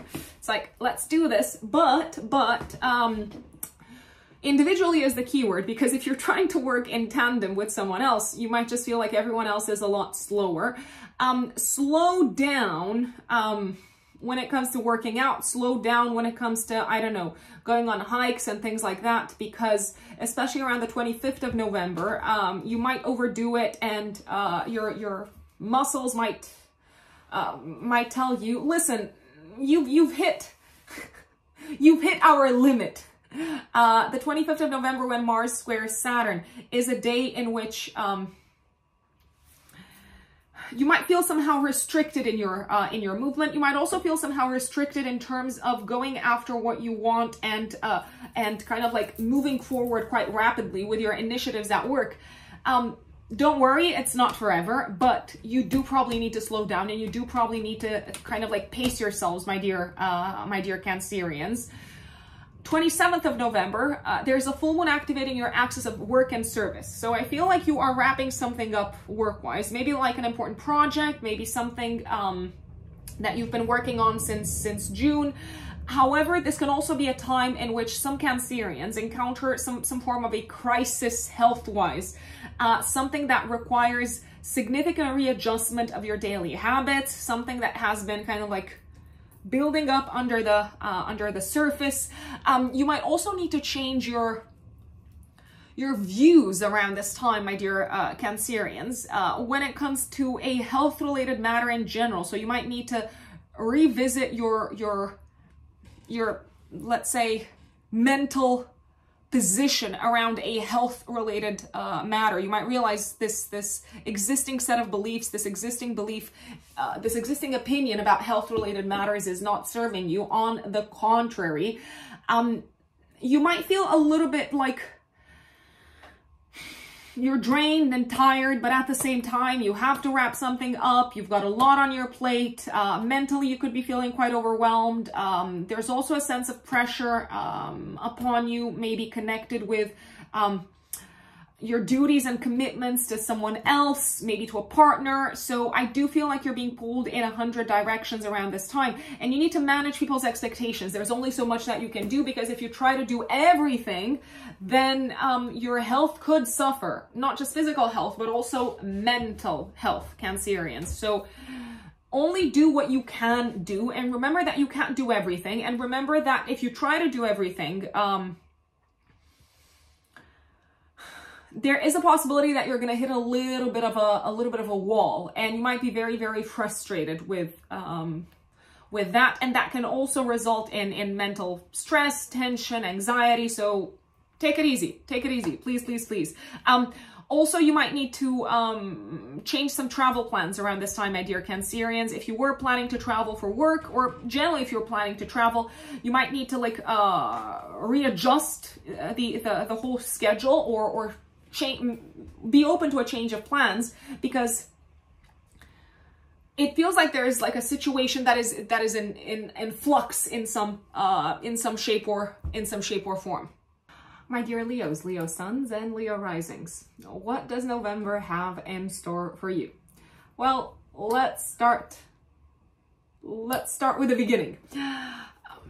On the 3rd of November, Leos, Venus in your 2nd house of income is going to oppose Neptune in your 8th house of other people's money. I feel like here is where you could end up spending more than you initially intended to spend on something. I would also be careful if you're going out, if you're, I don't know, going out for dinner, for lunch, if you're going out on a date. I would be super careful not to, for you not to get charged the wrong amount. So I would, for instance, check and maybe also keep the, what is it called, the bill, the receipt, just in case you are charged the wrong amount. You can go back and challenge them. This could also feel like a day in which you're particularly prone to not having any sort of boundaries when it comes to spending your money, and you might end up spending more than you initially intended to spend up, and then as a result regret it. It is possible. It is very, very possible, Leos. On the 4th of November, Mercury opposes Uranus in your 10th house of career. I feel like this is a day in which you have a very challenging conversation out of the blue, either with a parent or with a boss or an authority figure. You are not on the same page, and even though you're trying to talk sense into this person, it does feel like they will not budge. They're kind of like very extreme in their opinions. You might also blatantly disagree with someone's position, either with the opinion or the position of a parent or a boss or even a client. Mercury is also the ruler of your 2nd house of income. You could feel very frustrated, maybe, because it feels like you're not being properly compensated for your services, my dear Leos. But at the same time, you might actually choose to keep this satisfaction to yourselves. And there is a chance that there could be like a sudden expense that you need to cover in connection with a home or with a family member. So money, expenses, keep an eye on these, Leos. I like the 6th and also the 7th of November. On the 6th, Venus in your 2nd house of income trines Pluto in your 6th house of day-to-day work. I feel like this is a day of money well spent. You're spending money productively. You might be spending money on health-related matters, maybe to get a checkup. You're feeling very good. You're feeling very satisfied with the decisions that you've taken financially. This could also be a day in which you collaborate in a very productive manner with a colleague, and you manage to fix some problems and maybe repair some relationships in a work environment. Maybe some relationships with clients, for instance. On the 7th of November, Mercury is trining Neptune. I feel like this is a day when you could have like a very open, raw, honest conversation with a family member, and it feels good to get things off your chest. It also feels good to listen to them. It also feels good to empathize with them. It feels like you're getting a glimpse into their soul, and you have a much deeper, a much more profound understanding of this person. This could also be a really good day to spend time at home and to meditate, to write, to read, and it feels like your imagination is super, super, super active, and you could be actually getting very inspired by the music that you listen to, the books that you read. Once again, if you decide to meditate, it could feel very enlightening, very illuminating, and also very healing. 8th of November until the 4th of December, Venus enters your 3rd house of communications. My dear Leos, I love this because you seem to bring people on your side with your sweet talk. I realize maybe it doesn't sound very positive, but it is. I swear. It might feel like you're being very persuasive and very charming with your talk, and you can literally charm the socks off of people. What do they say? You could sell ice to an Eskimo with this transit. This is also likely to be a very auspicious transit if you're looking to buy a car, if you're looking to get your car fixed, also if you're looking to network and to form important connections with people that are likely to benefit you from a career perspective, my dear Leos. The one day, maybe few days, 28th of November, day before and day after, this is the day that I don't like in terms of networking. I don't really like this in terms of maybe buying a different car or repairing your car or something like that. On the contrary, this might actually be a day in which, and also the day before, the day after, the 20th of November, in which you realize that you need to communicate differently, in which you realize that maybe you need to stop communicating with someone from a professional perspective because it's not gonna go anywhere, it's not gonna lead to anything. So it could feel like, okay, this is it. I just need to release this. I just need to let go of this. This could be a day in which you sell something also. Maybe, as I said, day before, day after the 20th of November, you might let go of something that was very close to your heart. You might sell a product or like an object or something that was very, very close to your heart. And it could be a little bit of a bittersweet moment, my dear Leos. 10th of November, Mercury goes into your 5th house of fun and enjoyment. I like this, but it is going to square Saturn. I feel like friends could call you out, I don't know, to like join them for like a party or like a gathering or something, but maybe because you're not in the best of places with your partner, or maybe because you need to think about clearing off debt, paying off your credit cards, you might need to decline. Or if you're in the mood to party, it could feel like the people that you're talking to, your friends, your colleagues, are saying, nah, we can't really go out, we can't really party because we have financial commitments. So that's why I don't like this day. I'm not liking the 11th of November for anyone. Mars is opposing Uranus. Very suddenly, someone could leave at work, a boss, like someone could fall from grace at work. It could feel like an earthquake in your professional life. There's also a possibility that something could explode or literally blow up. I would check the kind of like the gas, anything that is connected with fire and heat and gas within the home, because literally something can blow up around the 11th of November, maybe also a few days before, a few days after, my dear Leos. Careful if you're trying to fix something that involves using sharp tools or heat at home around the 11th of November. My recommendation would be to not do it. I mean, unless you absolutely have to. And if you have to do it, I would call in a professional. I wouldn't do it myself, because it could be literally dangerous. If you can wait, I would wait until maybe the 17th of November, when the Sun and Mars in your house of home are trining Neptune.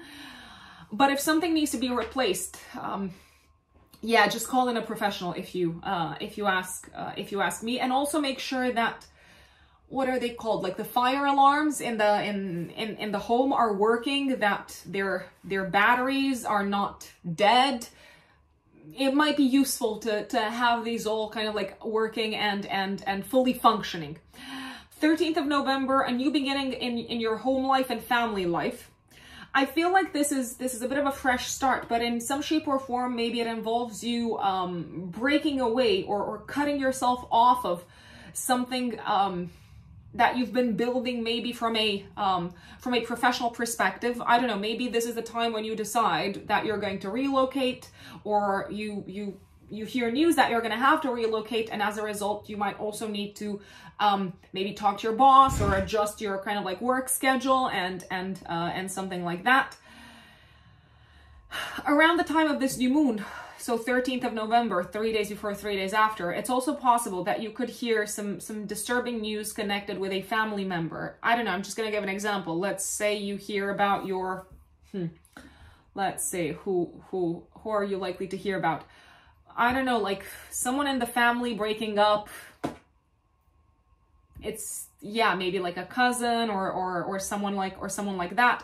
If you are married, Leos, it is possible that maybe one of your in-laws is going through a very, very difficult time. Maybe something is kind of like being shaken to the very core in their life. Maybe they've lost their job, for example.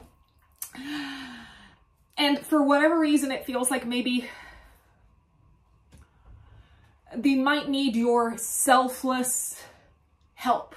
I do believe that you could be in a position to help family members around this time because the new moon is in a nice aspect to Neptune, but keep in mind, you're probably going to be helping them selflessly. However, the law of karma and balance says that you're going to get, how should I put it? You will be repaid for this selfless service at some point by the universe in the future in your lives, my dear Leos.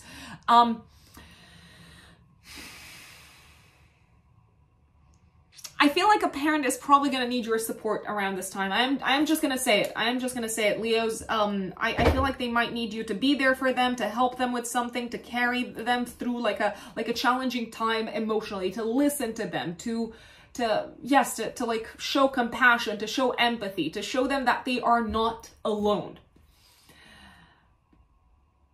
22nd of November, Sagittarius season starts, which for you activates your 5th house of fun, children, and enjoyment, Leos. So you're probably going to be very invested in this sector of your life for the next month. And on the 23rd of November, the sun in your 5th house is squaring Saturn. Again, I feel like you're in the mood for fun and you're in the mood for celebration. But someone in your life, it could be a life partner or it could be a business partner, is just kind of like being a bit of a killjoy. There's this sense of them not being in the mood for celebration, them maybe being in a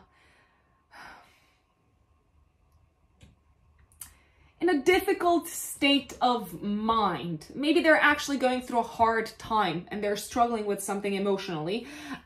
There is also a chance that if you want to go to a party, for instance, around the 23rd, 24th, your partner might just say, you go.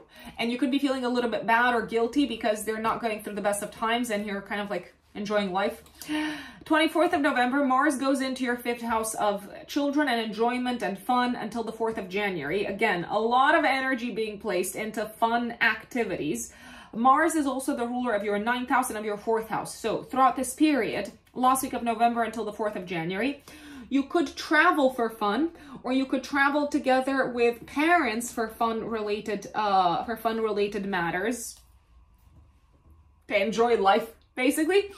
I also believe that you're likely to enjoy a lot physical activities, so hiking, working out, basically engaging the body in athletic activities. This is likely to be a really enjoyable time to do this. I would, however, slow down on the 25th of November from kind of like having too much physical fun because Mars is going to square Saturn. So if you're pushing yourselves too hard, Leos, especially Leo risings, let's say you want to go on a hike and you're planning to, I don't know, go for like 5 miles or whatever. I'm pretending to know what a mile is in kilometers, and I don't really know. I come from Romania, and in Romania, we don't measure distances in miles, we measure them in kilometers. And I'm always kind of like, in my head, I'm making these calculations. I'm like, 10 kilometers, what is that? Is it 5 miles, 6 miles, 7 miles? So yeah, you get the gist of it, Leos. Slow down on the 25th of November. I get it that you're enjoying physical activity. I get it that you might want to go for a long hike. You might want to go for like a long, I don't know, like boxing session. But Saturn says, you are not as strong as you thought you were, or you need to build up that muscle strength yet. So know your limits. The full moon coming up on the 27th of November, active 3 days before, 3 days after in Gemini. It's activating your 5th house, 11th house axis. I feel like a friend could be going through some sort of a crisis around this time. There's also a possibility that you might decide to... I hate to say it. You might decide to like stop being friends with someone because you're no longer on the same page in terms of values. And as much as it pains you, you may need to do the hard thing and say, listen, this isn't working out for me. This would also be a time when you decide to stop being active or to stop participating to some sort of a group type of activity, or you could exit an organization or a community around this time. It's possible that you could also be exiting a community, maybe because of what's going on in your relationship sector. Maybe a partner is saying to you, Leos, I don't like it when you hang out with these people because they're a bad influence. And because you care about your partner and because you want to make the relationship work, as much as it pains you, you might say, okay, I get it. I understand. Even though it makes me a little bit angry, I understand that it's for my greatest good. You might also need to adjust your plans, Leos, around this time. Any sort of plans that you had made in terms of the future, you might need to adjust them when it comes to traveling, when it comes to fun activities, because once again, there's something going on that is quite kind of like heavy in the life of a partner, and it almost feels like you may need to be there with them and help them shoulder the burden, so to speak. So that is Leo. My dear Virgos, Virgo suns and Virgo risings, what does November have in store for you? Well, Venus is still going to be in your sign until the 8th of November, kind of like sweetening your experience of life and probably making you feel much more appreciative towards yourselves in general, or really making you feel like you're very valuable and very worthy, which you absolutely are, but sometimes you need to be reminded of that by a my apologies. By a transit such as this. I don't really like the 3rd of November, however, Virgos, because Venus is going to oppose Neptune. It feels like you're a little bit disappointed with the interaction that you're having with a partner. Maybe it feels like a partner is not being very, very reliable, or very clear in terms of maybe their feelings towards you. Interactions with others on this day could be quite confusing. If a partner is going through a little bit of a harder time and you're trying to help, it might just feel like it's not taking you anywhere. They just need someone to listen to them, and they just need some empathy and compassion. So that's why I don't particularly like this this day. If you're planning to go on a date, let's say that you're single and you're thinking of going out on a date, yeah, careful, because someone might try to deceive you. Someone might try to come across as something that they're not around the 3rd of November, maybe also the day before and the day after. 4th of November, Mercury is opposing Uranus in your 9th house. I feel like something is, there's like a sudden change of plans in terms of traveling, and you probably need to be prepared for this, and you probably need to pivot quite quickly.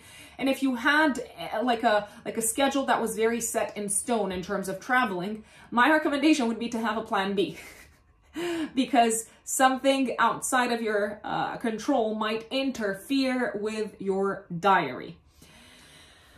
I like the 6th of November when Venus is trining Pluto in your 5th house. A fabulous, fabulous, fabulous day to be creative, to work on creative projects, to buy beautiful things for yourselves, my dear Virgos. Be it, I don't know, clothes, be it jewelry.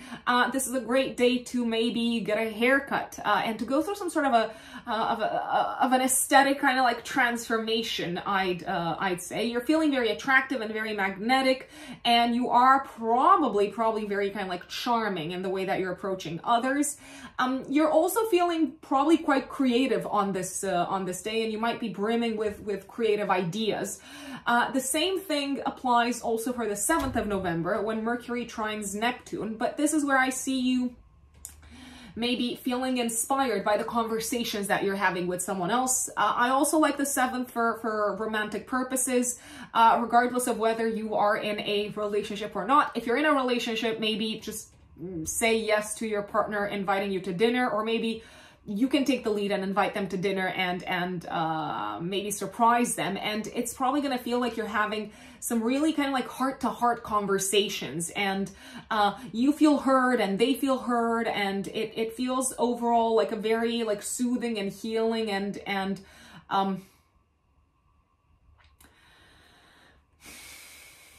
bonding experience, to put it this way. The 7th of November is also a very productive day in terms of creative writing. in terms of brainstorming, I'd say, and maybe also in terms of buying or selling something. It might just feel like the right deal lands in your lap, or the right buyer just kind of like knocks at your door and says, I want exactly what it is that you are offering. 8th of November until the 4th of December, Venus transits your second house of income. I love this. You're probably going to feel in the mood to spend on beautiful things, beautiful objects. It is a time to treat yourselves, Virgos, but I would not necessarily spend money on beautiful things or on beauty, art, or aesthetic kind of like, I don't know, objects, aesthetically pleasing objects, or activities that have some sort of an aesthetic element to them around the 28th of November. Why? Because maybe also the day before, the day after, because Venus is going to conjunct the South Node. So any money that you spend, let's say on a beautiful dress, ultimately you might get home and try it on and realize this is beautiful, but it doesn't suit me. It's not flattering. You could also feel around the 20th of November, day before, day after, that it is time to release, it is time to let go of an old mentality connected with money or love or both, I'd say.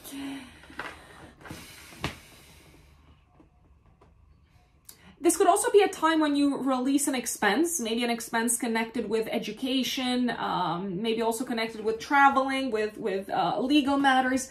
And in a way, it feels good to be rid of this expense, my dear Virgos. From the 8th of November also until the 4th of December, overall, it might feel like it's easy to attract money, clients, and if you are looking to get a raise, no time like this month to ask for a raise, Virgos.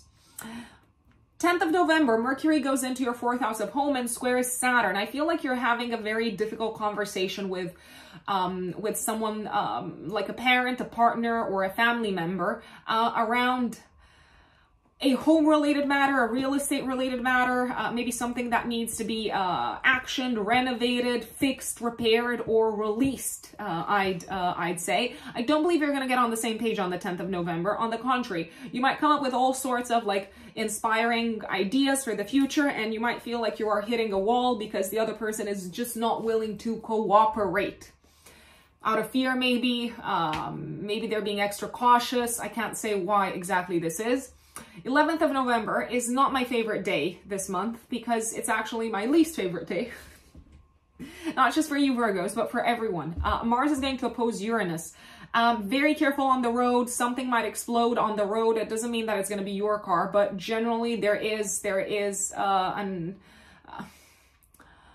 Mars-Uranus is an energy of accidents and explosions in general. And because it's activating your axis of traveling, it could happen whilst you're traveling, it could happen on the road, there could be some sort of like accident on the road. I repeat, probably not yours, but it might completely alter your travel plans. I would be careful not to get into any sort of like conflict on the road because you don't know who you are. I'm sorry if this sounds very cheesy. You don't know who you're messing with. So you might be very unpleasantly surprised at the reaction of the other person. So they might kind of like react in a rage and you might literally feel like, okay, I gotta run. I gotta get out of here because this person is really not in the best of moods. It could also feel like a day in which you need to defend your opinion, but I mean, obviously defending it is not a bad thing, but whoever it is that you're trying to defend it in front of are very extreme in their views, and I don't know if you're gonna get anything out of it. So choose your battles carefully. I don't know if they're going to budge on their position, my dear Virgos. On the contrary, 13th of November, 3 days before, 3 days after, there's a new moon in your 3rd house. So I feel like this is a fresh start in terms of you maybe communicating in a different way, and maybe in terms of you no longer communicating with someone at all. This could be like the beginning of a new relationship in terms of your interaction, your dynamic with cousins, with siblings, maybe also a fresh start in terms of a mode of transportation or cars or something like that. This new moon does seem to involve letting go of something. So maybe it's time to let go of your old car, to let go of your old bike. The new moon is in a nice aspect to Neptune. Whatever it is that you're kind of like starting fresh around this time, either educationally or in terms of transportation, do not hesitate to ask for help or to ask for the support of your partner or of an advisor, because you're probably going to get it and it's probably going to be invaluable. So I say go for it, Virgos. I like the 17th of November. It really feels like you're making a lot of progress in conversation with a business partner or a life partner. It also feels like you are being heard by someone. You are literally feeling heard by someone, and conversations are getting somewhere. Mars is also the ruler of your 8th house. Someone could be helping you around this day, Virgos, to clear off or to pay off some debt, taxes, or something like that, very successfully, if I might add. The sun is going to enter your 4th house of home from the 22nd of November for the next month. So Sagittarius season starts. The spotlight is going to be placed on your home, family, and real estate sector. On the 23rd of November, the sun is going to square Saturn. I feel like someone is not being particularly cooperative in your interaction with them at home. So it could be a parent, it could be a family member in general, or it could just be that someone's going through a bit of a harder time in your family, and they are not necessarily in the mood to, I don't know, hang out and chill and relax and have fun. Mars is going to enter your house of home, Virgos, from the 24th of November until the 4th of January. Careful, because this is a prime period. This is prime time for fights and conflicts with family members.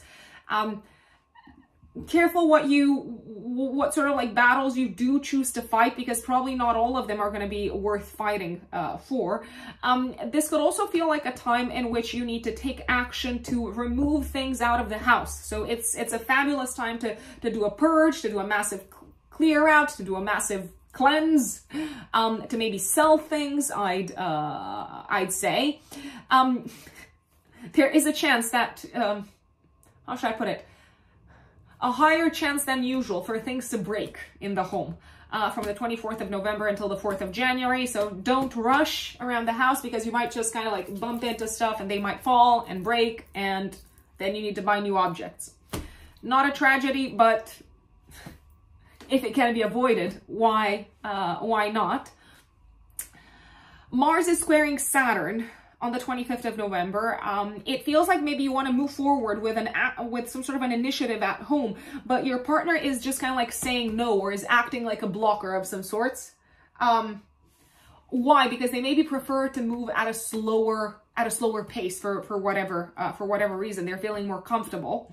27th of November, active also 3 days before, 3 days after. There's a full moon activating your house of career. So some sort of a culminating point that you're going through career-wise, my dear Virgos. I feel like some of you are probably going to say goodbye to an existing position. Some of you might hear news of a boss leaving. Some of you might also feel like you need to take a decision. You might feel pressured actually by someone from the outside, be it like a partner or an advisor, or even a work colleague. You might feel pressured to take a long-term decision when it comes to your professional path.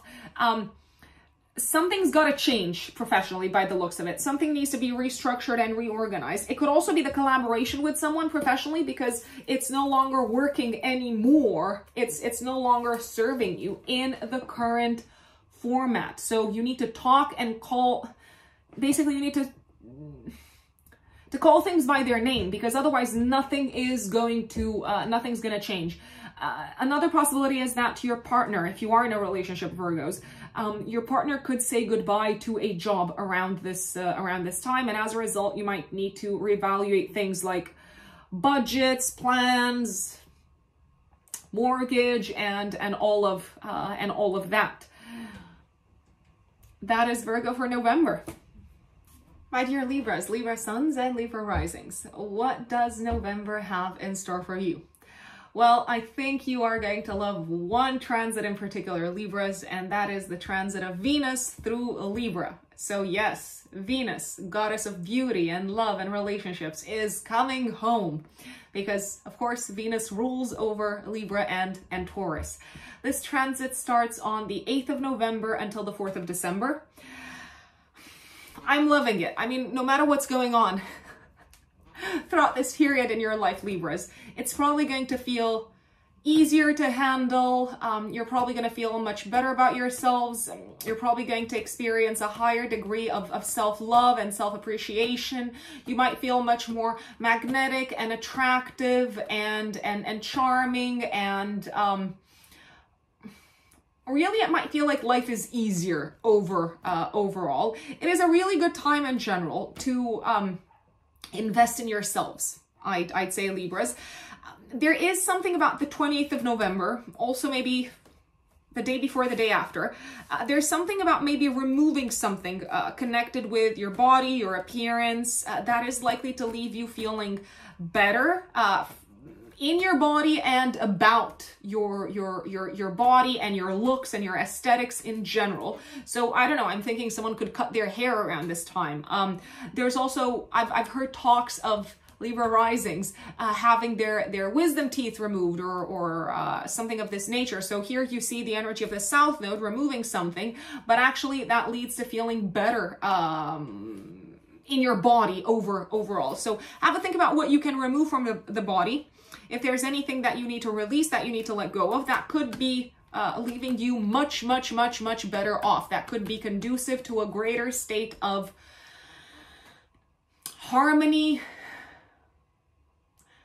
within the body in some shape or form, Libras.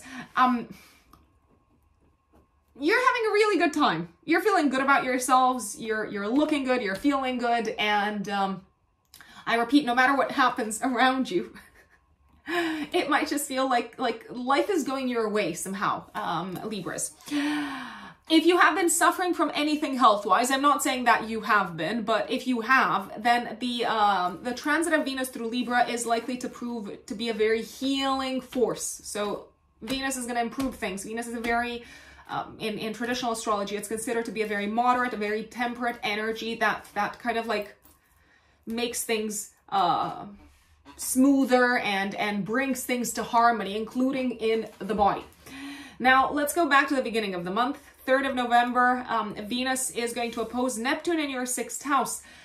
I feel like you're drained and tired around this day, and also relationships with someone at work are just a little bit disappointing and they're not hitting their mark, and it might just feel like it's very confusing and ambiguous what it is that someone from work, a colleague, a client wants from you. So don't waste too much sleep over it. You're probably going to get a little bit more clarity around the 6th of November when Venus is going to trine Pluto. And you're going to get to the bottom of things and you're going to realize, this is it. This was the issue, I'd say. 4th of November, Mercury opposes Uranus. A sudden expense, a sudden disruption of the flow of finances. That's very, very possible. A hidden expense coming to the surface. You might need to cut some sort of an expense out of your life around this time, my dear Libras. It could be like an expense that you didn't see coming, connected with traveling, education, or legal matters, I'd say. I like the 6th and the 7th of November, Libras. They are two of my favorite days. On the 6th of November, Venus is trining Pluto. I feel like this is where you're kind of like strengthening the bond, strengthening the relationship, maybe with a family member. This could also be a day in which you are making your house more beautiful by getting rid of stuff. So clearing out the closets, donating things. It's a fabulous day to clear things out, to do a massive purge. It's probably going to feel so productive and satisfying and so good, even from an energetic perspective. This is also a day in which you seem to recuperate your forces energetically, so from like a health related perspective. 7th of November, Mercury trines Neptune. Oh my God, whoever you're talking to work-wise, whoever it is that you're trying to charm in a work environment, they seem to be eating it up. So you seem to be very persuasive, you seem to be very convincing. You also seem to be very creative in a work environment, so you could feel very, very inspired.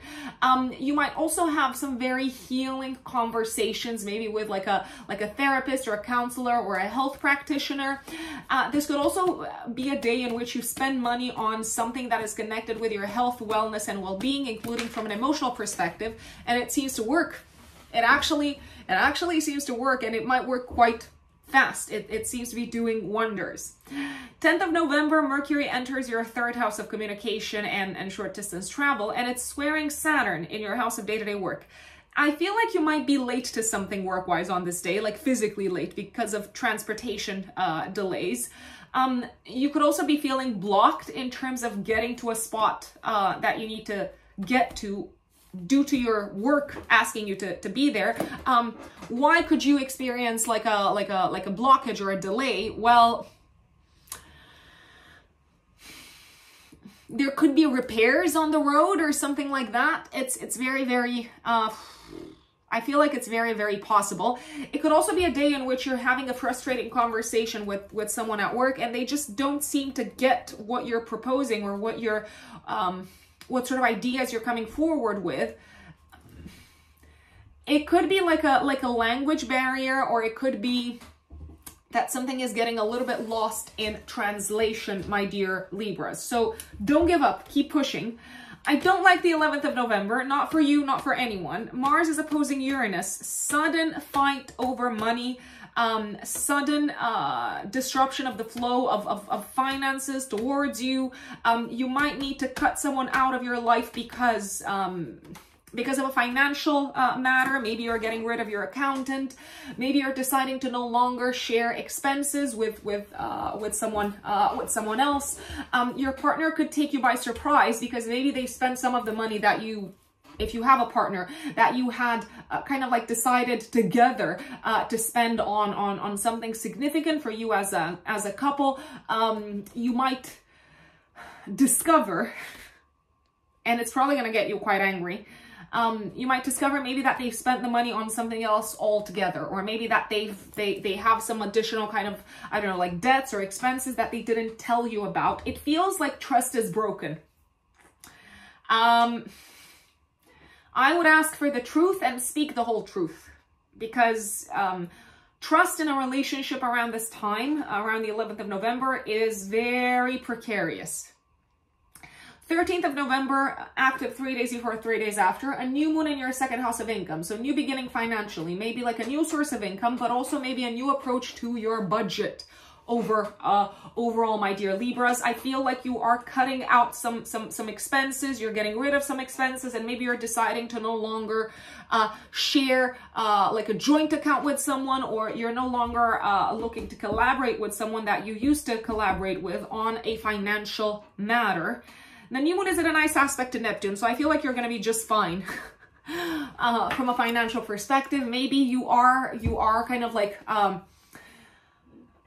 open as a result of no longer collaborating with an old partner professionally. You're open to receiving new clients, and it might feel like these new clients or these new work projects flow into your life quite easily. 17th of November, I also like this day. It feels like you're being very appreciated in a work environment for your intuition, for your imagination, for your vision. The sun is going to go into Sagittarius on the 22nd of November in your 3rd house. So the spotlight is going to be placed on communication, short distance travel, siblings. And on the 23rd, the sun is going to square Saturn. I feel like communication with a friend, or maybe something that you had agreed upon, such as a meeting with a friend, is probably not going to go exactly as planned. Maybe because they're late, maybe because you have to work late, maybe because work in general is getting in the way. 24th of November, Mars goes into your 3rd house until the 4th of January. I feel like you're speeding through life throughout this period. You might want to slow down throughout this period when it comes to driving, because you do not want to bump into anyone in terms of you being behind the wheel, just because you are in a rush. You might be talking very fast. You're very driven, very motivated throughout this period to accomplish any sort of like educational goals that you've got.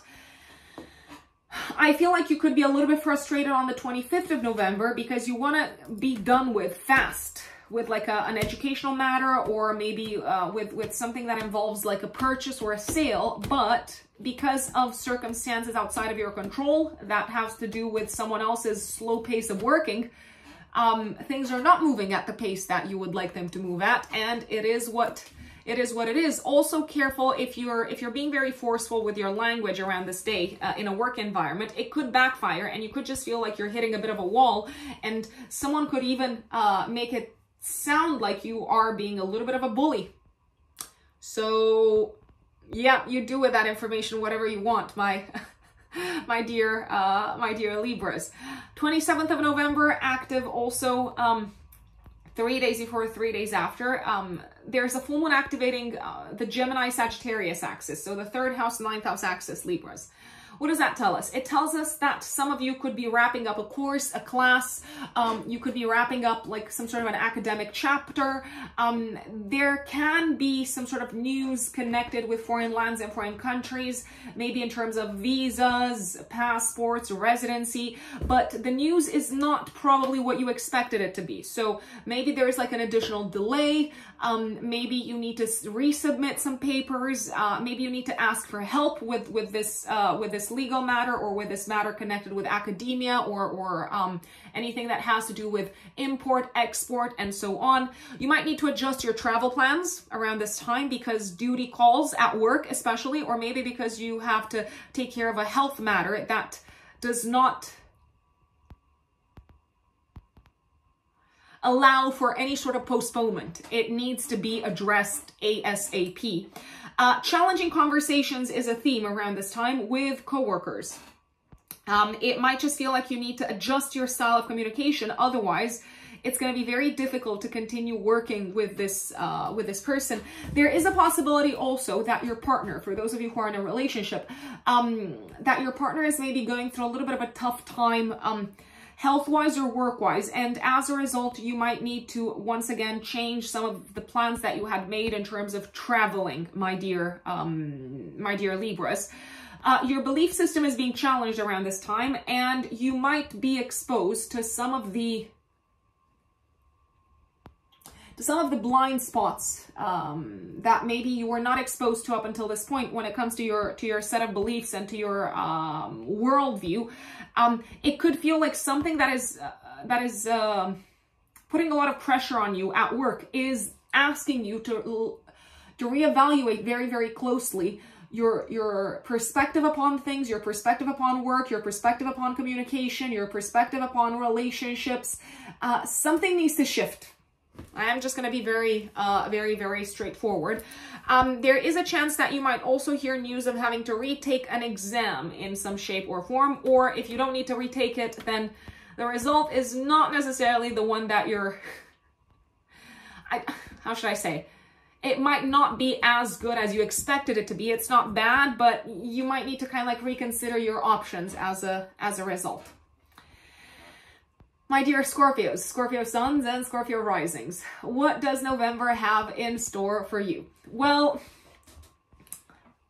let me say this. Venus is going to be transiting your 12th house in Libra from the 8th of November until the 4th of December. Scorpios, this is the best time to schedule some time off, to take a break, to relax, to go on holiday, to go away, even if it's for like a short break, to go away with your partner on, I don't know, like a weekend break, to kind of like go into your own romantic bubble away from the world, because it's probably going to be very, very enjoyable, and it's probably going to be also exactly what you need in the midst of this it's quite the chaotic month, November. I'm gonna say it. I mean, yes, I know that eclipse season is over, but there's still some challenging kind of like energies in the sky. When in doubt, retreat, relax, sleep it off, take some time off if need be, because it is likely to be one of the most beneficial things that you can do this month, my dear Scorpios, especially from the 8th of November until the 4th of December. Around the 28th of November, when Venus conjuncts the South Node, maybe also a day before, a day after, it feels like you are finally releasing the connection that was holding you back, the romantic connection that was holding you back from moving forward with your relationship sector. So let's say that you were in a long-term relationship for some time, and then you split up, you broke up, and even though maybe you met someone else in the meantime, a part of you maybe was still longing for the one that got away. Around the 20th of November, you might actually feel like, okay, I'm ready to release this person that got away. Also around the 20th of November, you seem to be ready to release some sort of a pattern of self-sabotage that has something to do with being a people pleaser. So pay attention to what sort of thoughts, energies, aha moments come up around the 28th. You don't have to make everyone happy. You don't have to please everyone. But at the same time, it might be worth reflecting on when it's in your best interest and when it contributes to your highest and greatest good to compromise, and when compromising is actually equivalent to you shooting yourselves in the foot, Scorpios. 3rd of November, Venus is opposing Neptune in your 5th house. Like a friend is maybe being a little bit disappointing to you around this time, my dear Scorpios, because maybe you just need someone to listen to you and to empathize with you and to hold space for you emotionally, and this friend is maybe trying to be helpful in a practical way, and you don't need that. You don't need that. This can also be a day when plans with friends, especially social plans to go out, to go to a concert or something like that, they might not exactly play out or pan out in the way that you thought they would. And it could be a little bit upsetting, but it is what it is. 4th of November, Mercury in your 1st house opposes Uranus and Taurus in the 7th house. Oh God, you seem to receive some really strong opposition in terms of expressing your thoughts and your opinions from someone who is not afraid to push back, from someone who comes across as being very rigid, very stubborn, and very extreme in their views. And this could also be a day in which it's very clear to you how you are sitting at opposite ends of an issue in terms of opinions. You and your partner are sitting at opposite ends of an issue. So your partner believes that things should be done in a certain way, and you have a completely different opinion. And it could have something to do with the future, with plans and goals for the future. A really challenging and disruptive conversations on this day, my dear Scorpios, especially with partners, but also open adversaries. 6th of November, Venus. I like this day. I like the 6th and the 7th, actually. 6th of November, Venus trines Pluto. I feel like if you had a little bit of a difficult time feeling connected with friends at the beginning of the month, around the 6th of November, and even around the 7th, you might have some heart-to-heart conversations and get to the bottom of things and find a way to move forward with your plans together, find a way to be on each other's side, find a way to support each other. This could also feel like a very productive day, the 6th of November, for a brainstorm, a creative brainstorm. It's a great day to network. It does seem to be a great day to form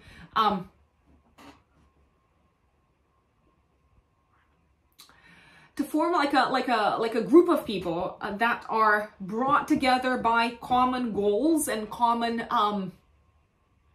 views of the future. And you could be the one that kind of like brings people together. Maybe you're hosting like an event or something. It is a great day to host friends, to host events, and to work in collaboration with wider groups of people. 7th of November, Mercury trines Neptune in your 5th house. What a romantic day. Oh my God. I feel like you could write like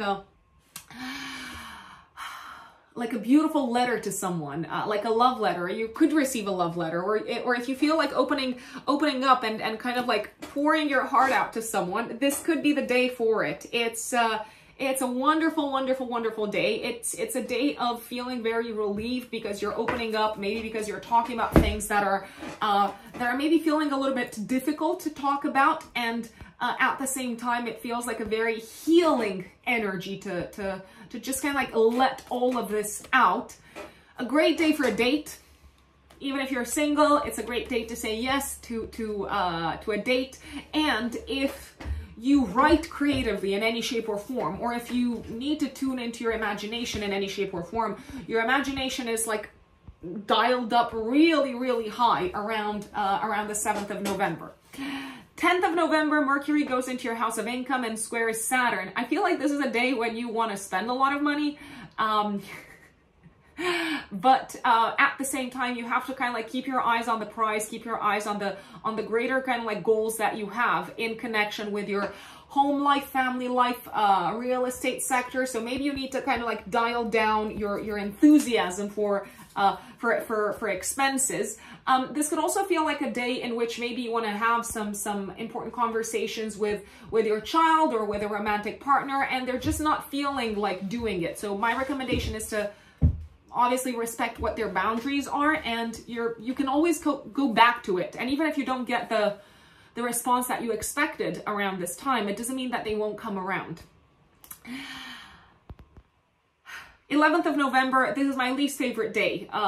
This is the day when Mars opposes Uranus. Careful not to hurt yourselves, Scorpios, literally not to hurt yourselves. When you are, I don't know, working out, operating heavy machinery, operating sharp tools, operating tools that involve heat and fire, I would actually stay away as much as possible from I'm going to say from the 10th until the 15th, 16th of November, at least. I would stay away as much as possible from sharp tools, from anything that could explode, from anything that could cut yourself, from anything that could result in burns.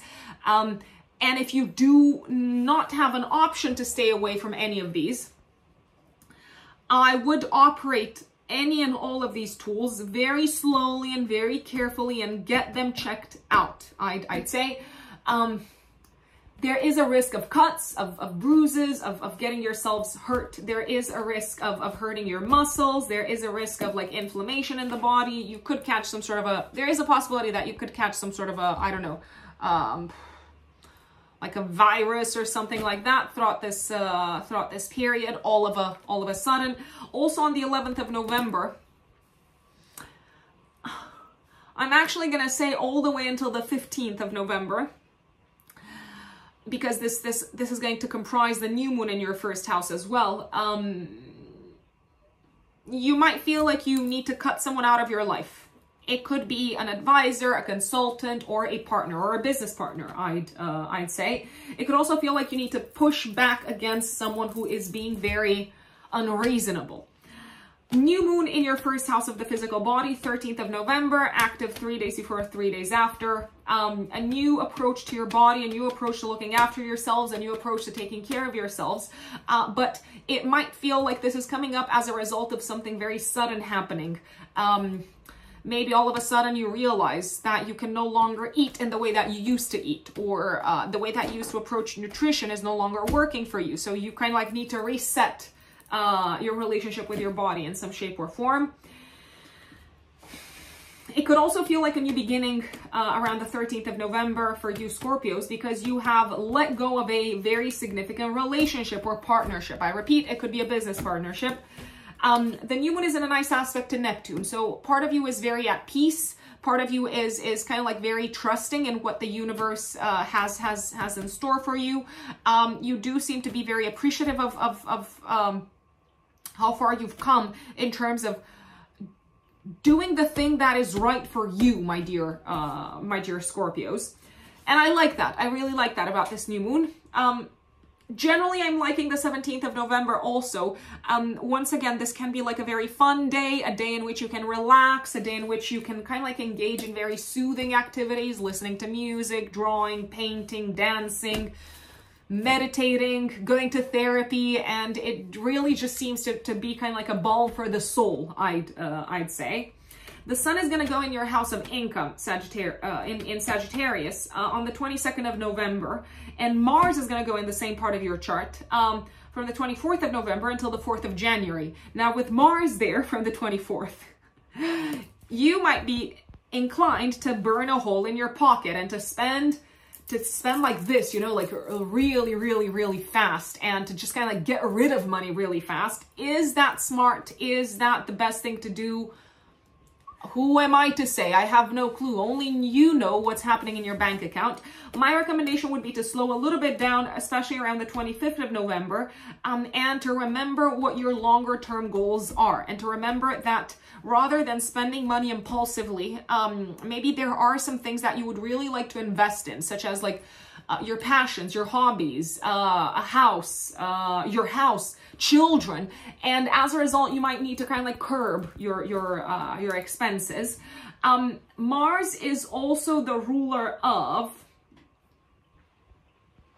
your 6th house. Okay, so I like the fact that from the 24th of November until the 4th of January, you might be very much in hustler mode. It's like go, go, go, go, go. So you're kind of like very driven, very motivated, very ambitious to get clients, to get new clients, to close deals, to get things done in a work environment. You're like a powerhouse, and it also feels like your level of self-confidence is kind of like going through the roof, which I really, really, really like.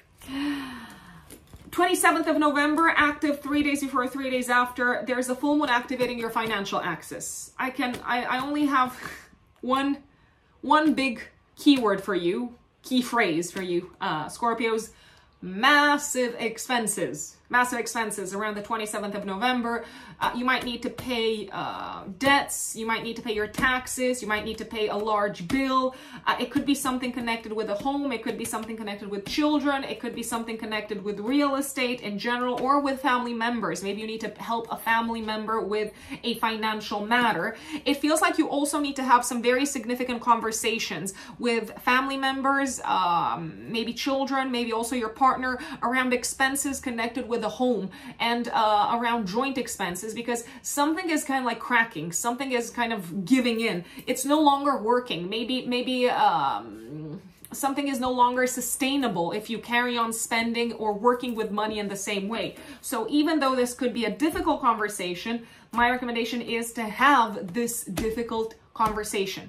There is a possibility around this time that you might realize, okay, how should I say it? Mercury is in a tense aspect to Neptune. You might realize that someone either stole some money from you or cheated you out of some money, and you might need to act really, really quickly. But at the same time, you might also realize that you need to be a lot more cautious and careful with who you trust with anything that is connected with financial matters, anything that is connected with your money, Scorpios. And that is November for you, my dear Sagittarius, Sagittarius suns and Sagittarius risings. What does November have in store for you? Well, first and foremost, I think you are really going to enjoy, like all of us actually, the transit of Venus through Libra from the 8th of November until the 4th of December. This transit is particularly sweet for you when it comes to connecting with friends, hosting friends, maybe at home, getting involved in group activities, maybe participating in group classes, for instance, making plans together with your friends, maybe to travel, or really just kind of like looking into the future and feeling overall really excited to do things together with the people that are close to you, and also the people that you would consider your tribe. This is a really, really auspicious transit for you to go out into the world, maybe to participate, as I said, to group events, maybe also to just kind of like go out and have fun with your friends in general, maybe go to a concert or something like that. There is, however, one day that I don't necessarily like for these occasions, and that day is the 28th of November. Why? Because this is when Venus is going to conjunct your south node, and you might even feel it in the days before, maybe like a couple of days before and a couple of days after.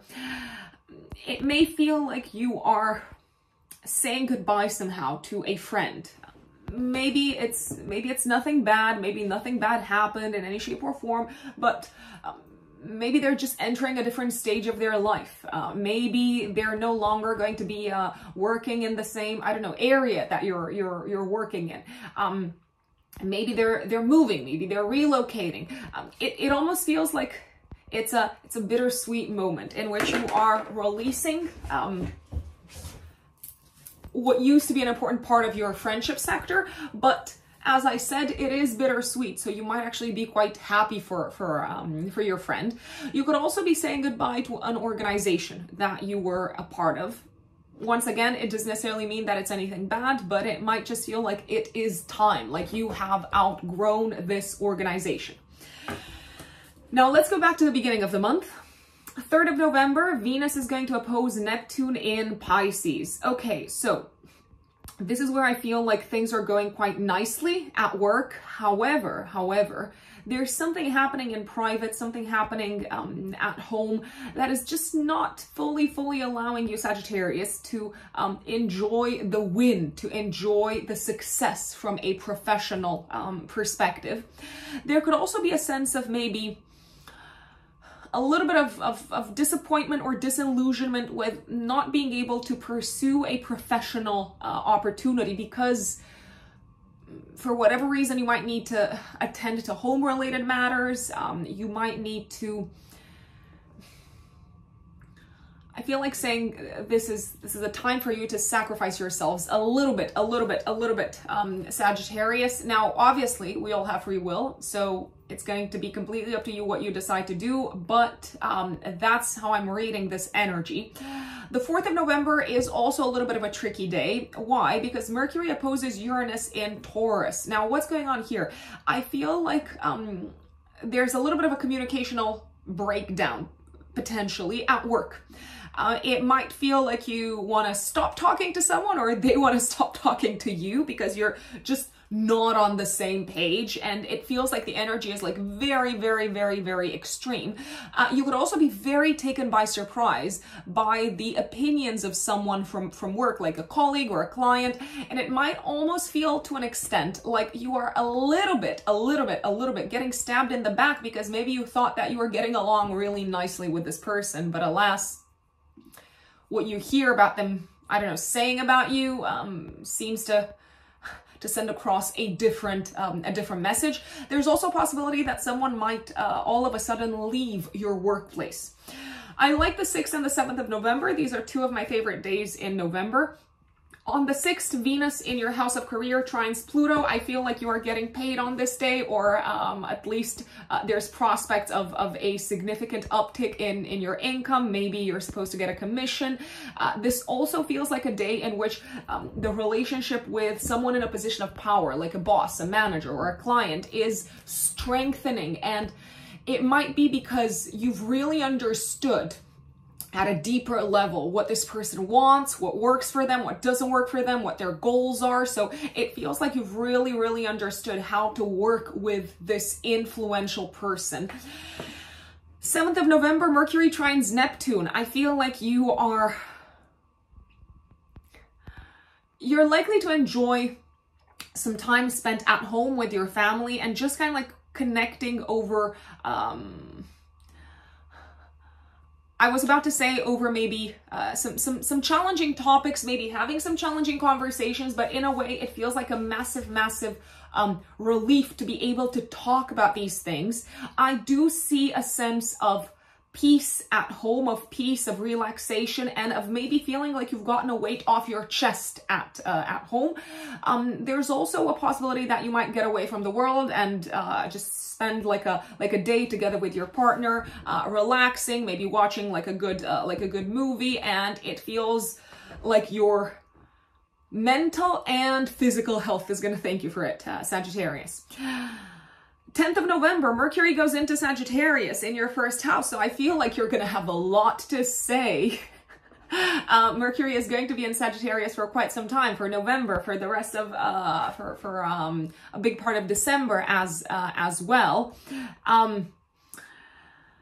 It's also going to go retrograde in December, but we're not going there. I do feel like your mind is very, very active for the rest of November, from the 10th of November onwards, my dear Sagittarians. However, on the 10th, Mercury is going to square Saturn. I feel like you're talking to your partner. Those of you who have partners, you might be talking to your partner about something that needs to get done at home, something that might feel a little bit difficult for your partner to do, but you're kind of like trying to convince them, you're trying to persuade them that it has to get done. It has to be addressed, this issue, this task.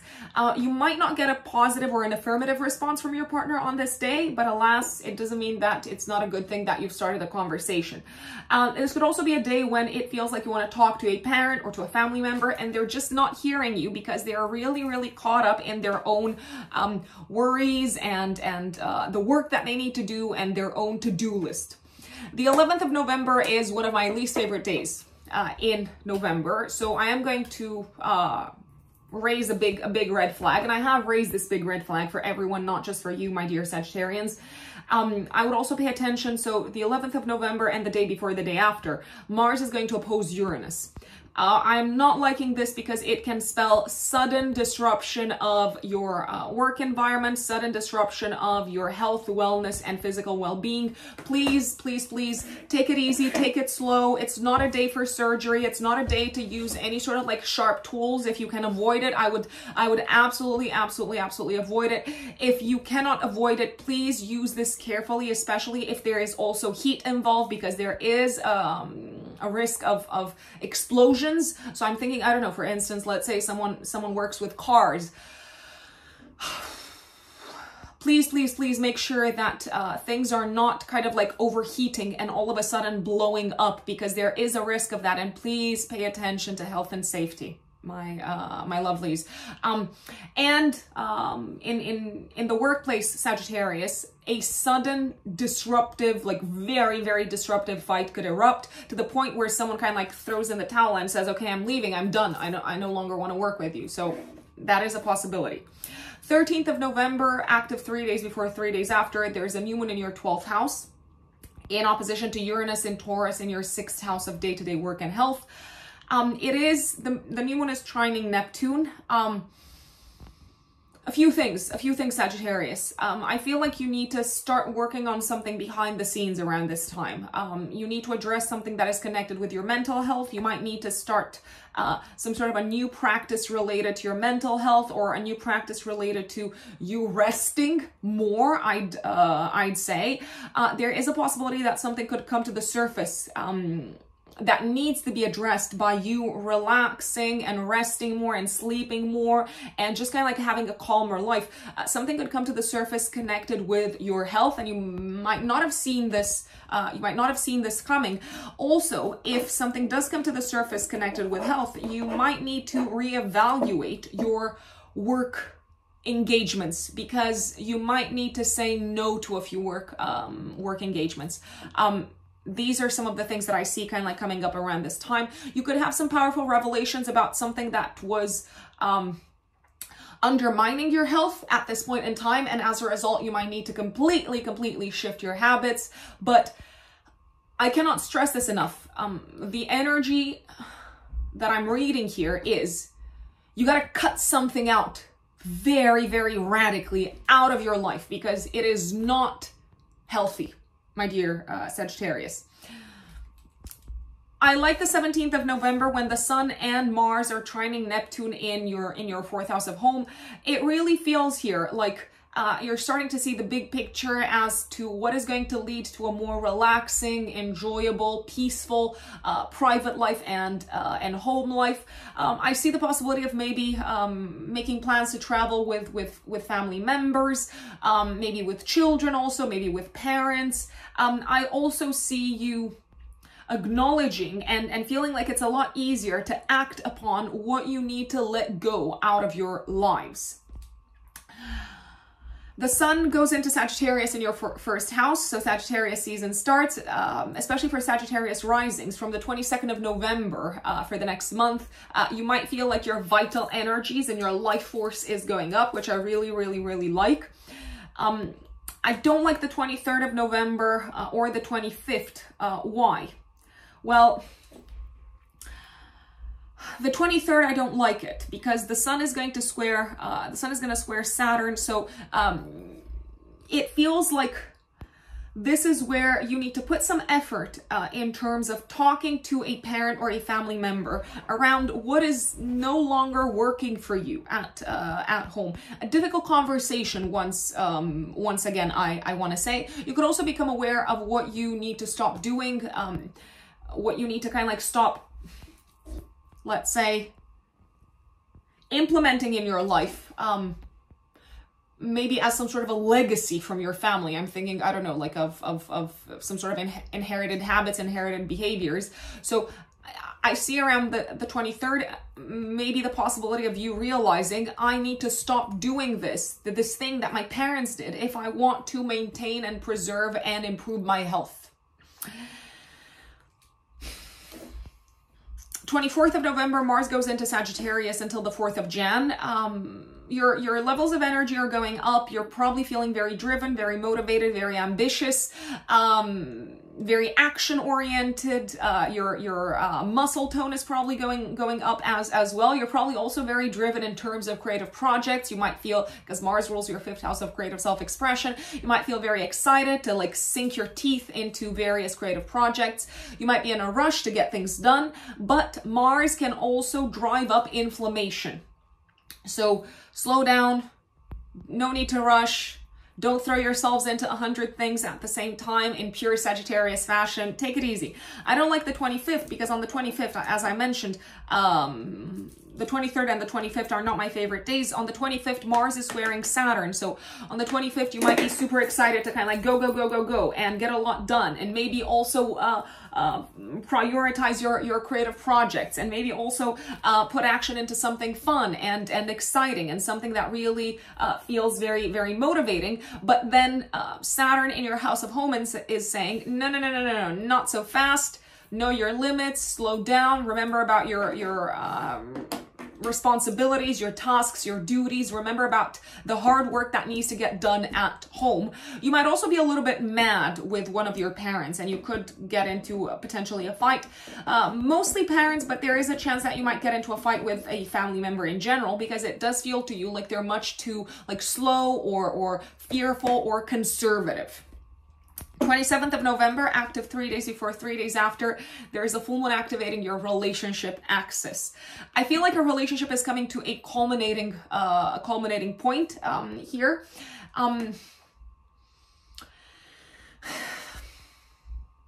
This could be a time. So for those of you who are in a committed relationship, in a romantic relationship, this could be a time when you need to decide to really reorganize something together with your partner at home. So something doesn't seem to be working anymore. Maybe you need to delegate tasks differently. Maybe everyone needs to kind of like what's the expression, like carry their own weight around differently. Maybe some challenging conversations need to be had, because otherwise the relationship is suffering. There is a possibility that your partner, my dear Sagittarius, for those of you who are in a partnership, your partner might be going through some hard times, some difficult times career-wise, but they need to change something. And it does feel like you're probably going to tell them, listen, you need to change this because clearly your current approach work-wise is not working and it's taking a toll on the relationship. Relationships are going through a little bit of a difficult time. That doesn't mean that things can't work out. It does feel like you need to carry a burden together, but the existing way of kind of like carrying this burden is no longer working. So maybe, as I said, you need to kind of like revisit who does what in the home, who takes care of what, because I do see a restructuring coming up with the full moon being in a tense aspect to Saturn. There's also a possibility, so some of you might say, Rux, I don't have a partner. That's totally fine. If you don't have a partner, it could feel like you are very, very challenged by someone from the outside in terms of accomplishing a long-term goal, a long-term kind of like tasks. long-term task connected with your home life, family life, and a real estate sector. You could also feel very antagonistic towards a parent around this time, and I do see a possible kind of like sense of separation somehow. What do I mean by separation? It doesn't mean that you're no longer, I don't know, going to see them or talk to them, but it might be necessary for you to agree to disagree and to just kind of like realize that they're no longer the authority in your lives, my dear Sagittarius, even though sometimes they might feel like it. And that is Sagittarius for November. Capricorns, Capricorn suns, and Capricorn risings. My lovely Capricorns, what is going on in November? Okay, so there's a transit that I really like. I like it for everyone. I like it for you too. From the 8th of November until the 4th of December, Venus, planet of beauty, of harmony, of peace, of contracts, of fairness, of joy, of pleasure, of collaboration. Venus transits your house of career until, as I said, from the 8th of November until the 4th of December. This is a really, really good period, my dear Capricorns, to have significant conversations, presentations, meetings set up, where maybe you're trying to persuade someone who is very influential. Maybe you're trying to bring someone on your side. Maybe you are trying to get a new job or apply for a promotion or something like that. It feels like you're really, really enjoying the time that you're spending in the spotlight. So if you do have any sort of, I don't know, let's say presentations kind of like set up for this period, it does feel like the public, your audience and bosses especially, are very much on your side and are likely to be very appreciative. People in positions of power are likely to be very appreciative of you throughout this period. For those of you who are not involved in anything professional, I would say that this might just feel like a really enjoyable time to go out into the world, to get out of the house, to kind of like to leave your mark somehow on the public life. This could also be a generally very enjoyable time, auspicious time in relationship with the mother, because in traditional astrology, so not modern astrology, in modern astrology it's a little bit murky, but in traditional astrology, the 10th house is associated with the mother. If the mother has been going through like a bit of a difficult or hard time, she is getting a breather, she is catching her breath, she's getting a little bit of respite. I think that's the that's the expression. One day that I'm not super keen on is the 28th of November. Venus conjuncts the South Node. I feel like this is a day when, and maybe also the few days before, the few days after, this could be the time when a boss leaves or someone in a position of power is saying goodbye to their role, their status within the company, and that might leave you hanging a little bit. That might leave you wondering, okay, but what about me? What do I do with this? Like, how is my professional life going to be impacted? This could be a time when you are also letting go of a position around the 28th of November, maybe a few days before, a few days after. It's actually happening right after the full moon in Gemini, activating your axis of day-to-day work. So I wouldn't be surprised if some Capricorns maybe said goodbye to a role, a status, a job, a position. Something could be coming to a close.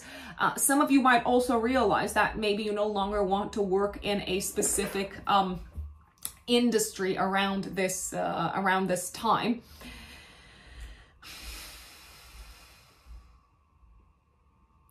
I'm also thinking of the following, my dear Capricorns. This could be a time when you make, around the 20th of November, some sort of public announcement, both around your career, but maybe also around your children's sector. And maybe you're very excited about what you're announcing, but at the same time, there could also be a sense of having to give up on something as you're making this public announcement. Now let's go back to the very beginning of the month. 3rd of November, Venus opposes Neptune. This opposition activates your axis of traveling. Travel plans are probably not going to go exactly as intended. Maybe there is a little bit of a sense of disappointment connected with having to delay or postpone, or just kind of like rethink an entire itinerary travel-wise. Very possible. I'm also not seeing a lot of clarity when it comes to dealing with the law and maybe with legal kind of like entities or educational institutions. So if you are filling up, I don't know, like a form or a document, or if you're presenting something, or if you're taking an exam, I would read the fine print 10 times, 20 times, 100 times. Because I do see a little bit of confusion. The 4th of November is also not one of my favorite days because Mercury opposes Uranus. So if you had made plans together with a friend, I do believe they're probably going to change at the very, very, very last minute. You might also be very surprised by the opinions of one of your friends, or maybe of a group of people that you're a part of, and you might feel like you are on the outside, like you're the alien amongst these people, because they believe in something completely different versus what you believe in. So really kind of like I see this energy of someone holding radically different, unconventional opinions from the crowd, and it can lead to conflict in communication. I like the 6th and the 7th of November. These are two of my favorite days. On the 6th, Venus trines Pluto. Oh God, I love this. I love this. It feels like you've really gotten to the core of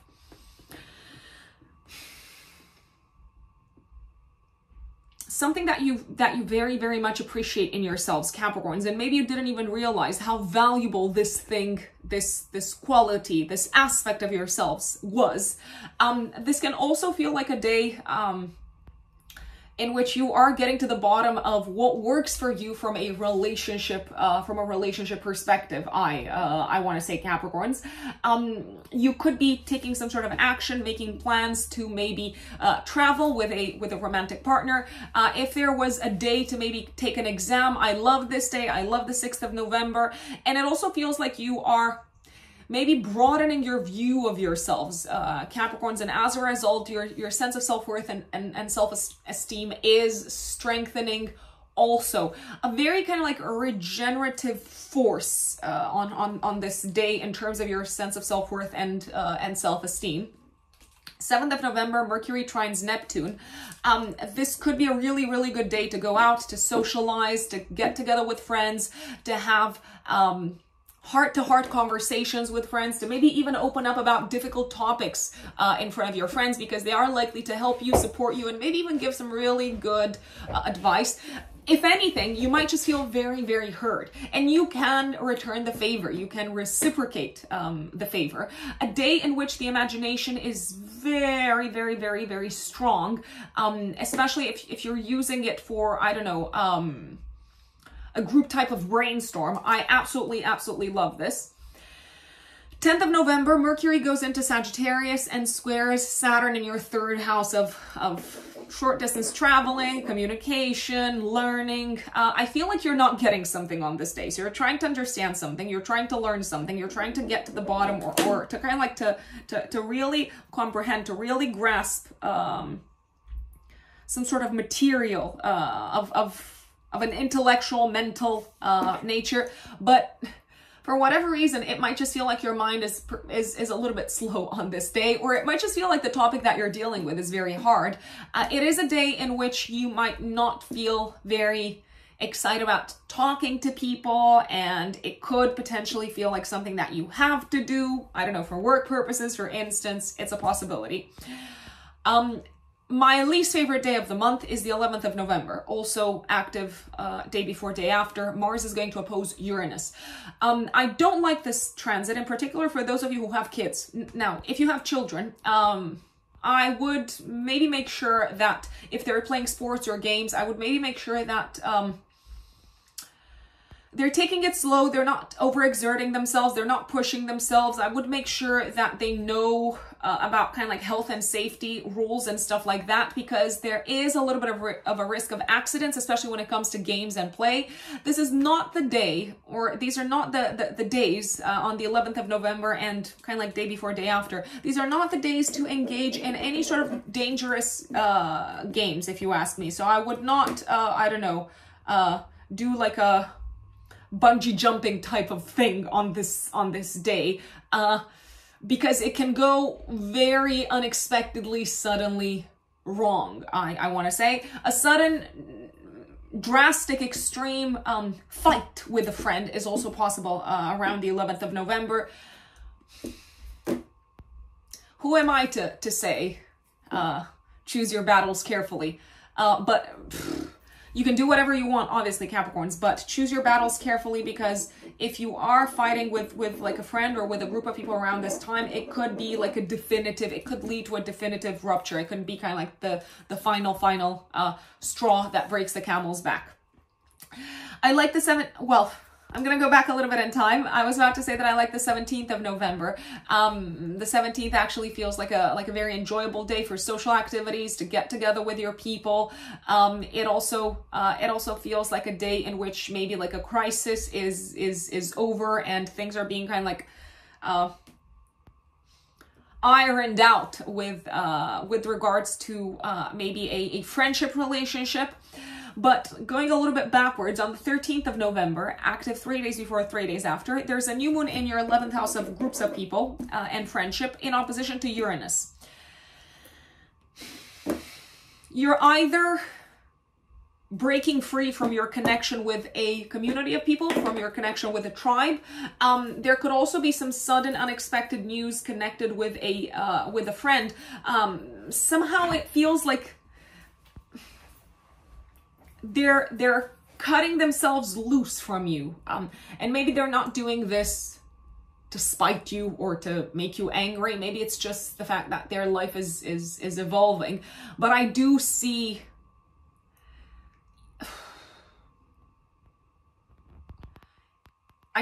potentially a little bit of anger on your end, a little bit of frustration. This could also be a day when you maybe decide to for those of you who have kids, you might decide to no longer allow your child, I don't know, to no longer support them.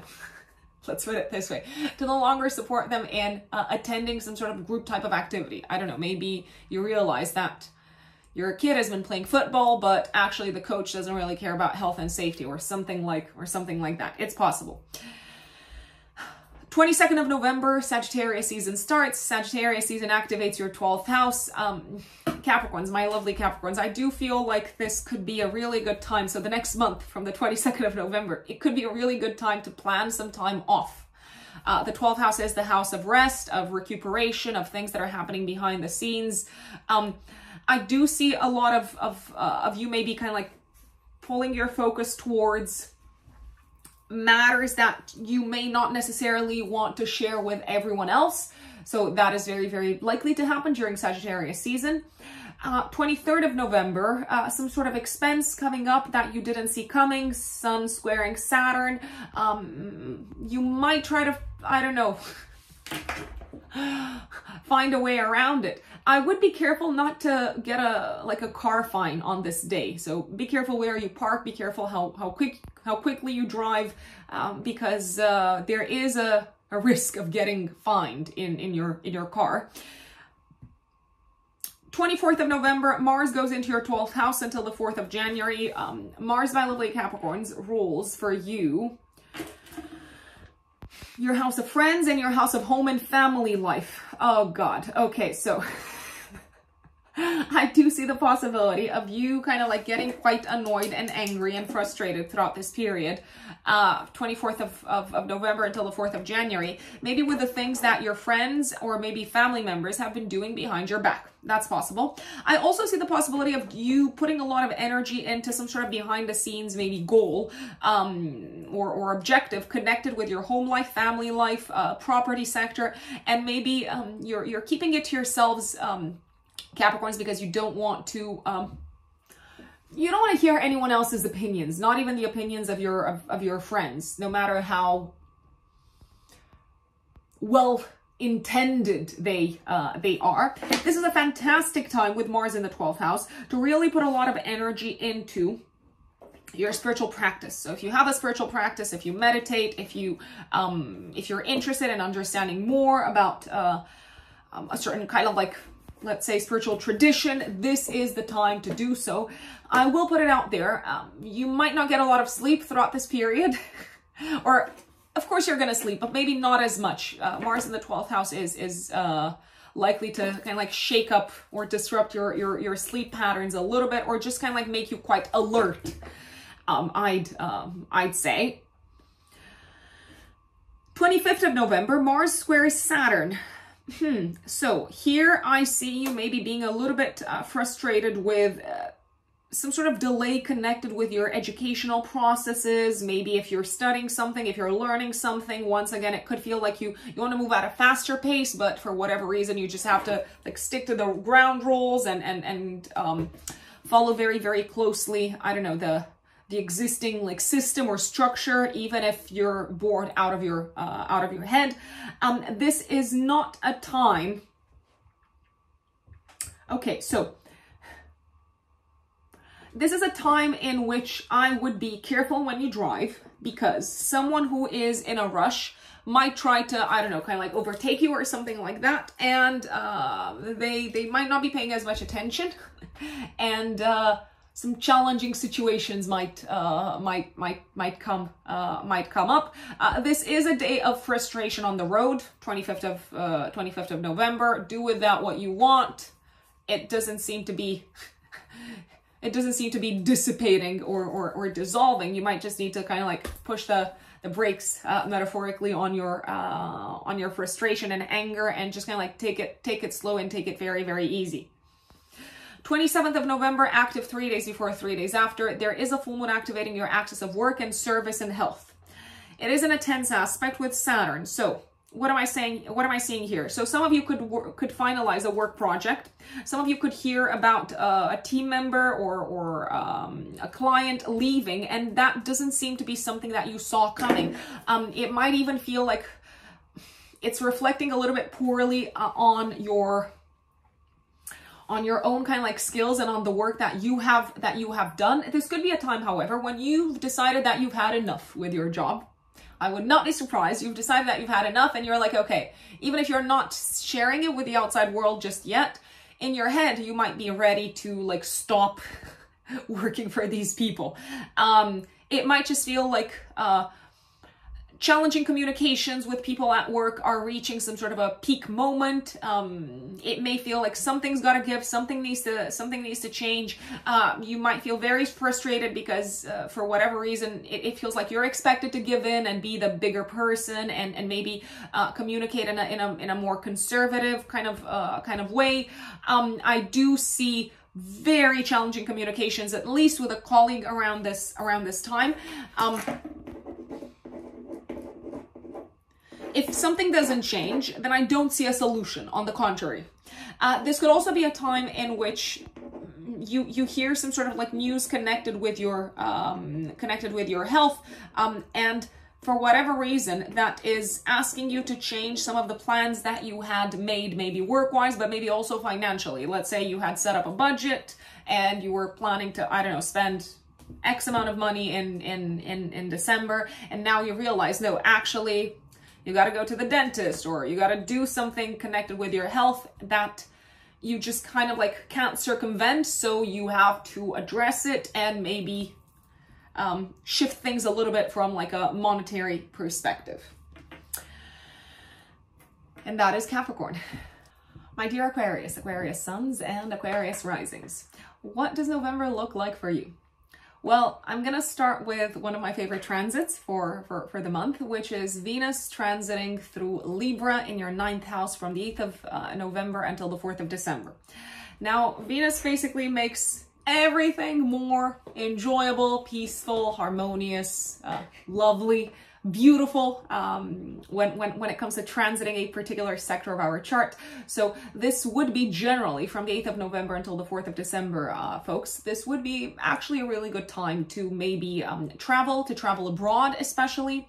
It's also a really, really good time overall to connect with mentors, guides, people that can really help you expand your horizons, that can help you maybe see things in a different light, find meaning in your life in a different way. Venus is likely to also help when it comes to legal matters and matters connected with visa, residency, foreign lands, foreign countries, traveling. So for instance, if you were thinking of getting, I don't know, your foreign passport or applying for residency, I would recommend taking advantage of this transit.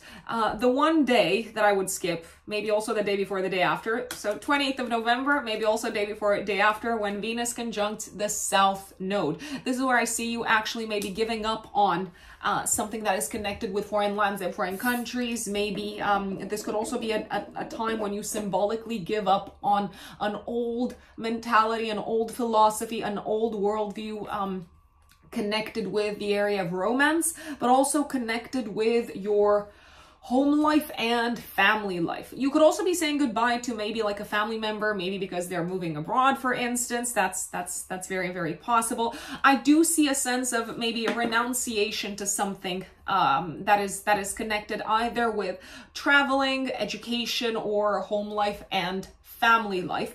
But it is bittersweet in a way, because as I said, Venus does make things more pleasant and smoother. And even if you have to give up on something, because we can't constantly accumulate, it's not always a bad thing. Many times it isn't a bad thing at all, because only by giving up on the old can we make room for the new and for better things, better experiences, evolution.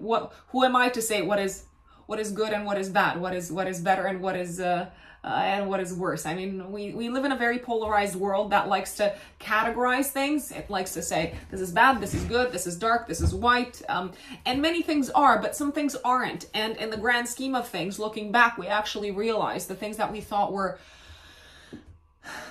hard or difficult or very constructive and actually led to our evolution and led to us getting to a much better place and position versus where we were a while ago. This could also be a really good time, 28th of November, maybe a few days before, a few days after, to get rid of no, let me rephrase, to gift and to donate things from the house that you no longer need. The South Node is also considered to be a very spiritual, selfless point. So it would be really nice, for instance, if you no longer need, I don't know, certain items, furniture. For those of you who have children, maybe you don't need certain toys. You may want to think about donating them. Now let's go back to the beginning of the month. 3rd of November, Venus opposes Neptune. Things could be a little bit confusing when it comes to money and payment around the 3rd of November, maybe also the day before, the day after. I would make sure that you are not overcharged for something, and I would make sure that you're paying the right amount. Maybe no one wants to overcharge you, but there could just be a mistake in like in the way that you were billed. I would also check my bank account if I were in your shoes, Aquarius risings in particular, around this day.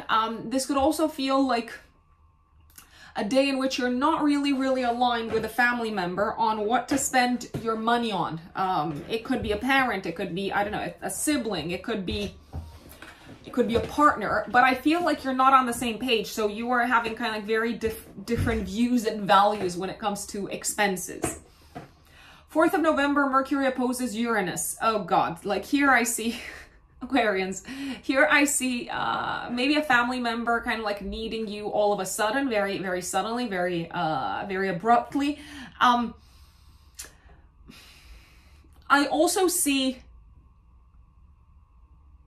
you and a family member maybe being at complete opposite ends when it comes to potentially a financial matter. And generally I see a very significant difference in opinions on this day, which can lead to some really challenging conversations. Agree to disagree? Can I just say it? Can I just throw in a cliche on the 4th of November? 6th of November and the 7th are two of my absolute favorite days this month. On the 6th of November, Venus trines Pluto.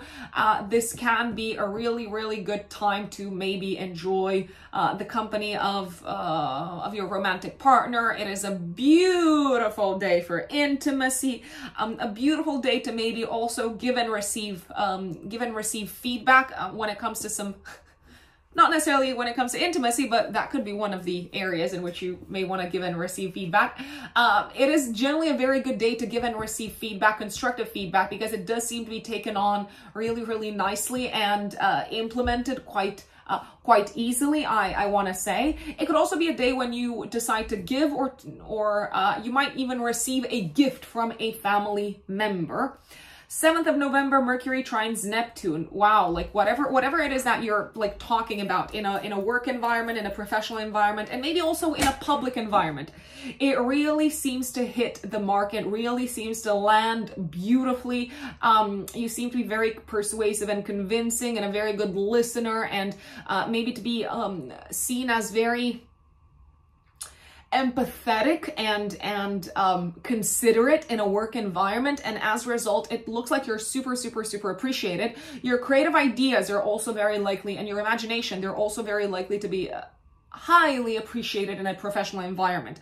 If you need to make a presentation that involves the use of your imagination at work, I would definitely choose the 7th of November for it, just as an FYI.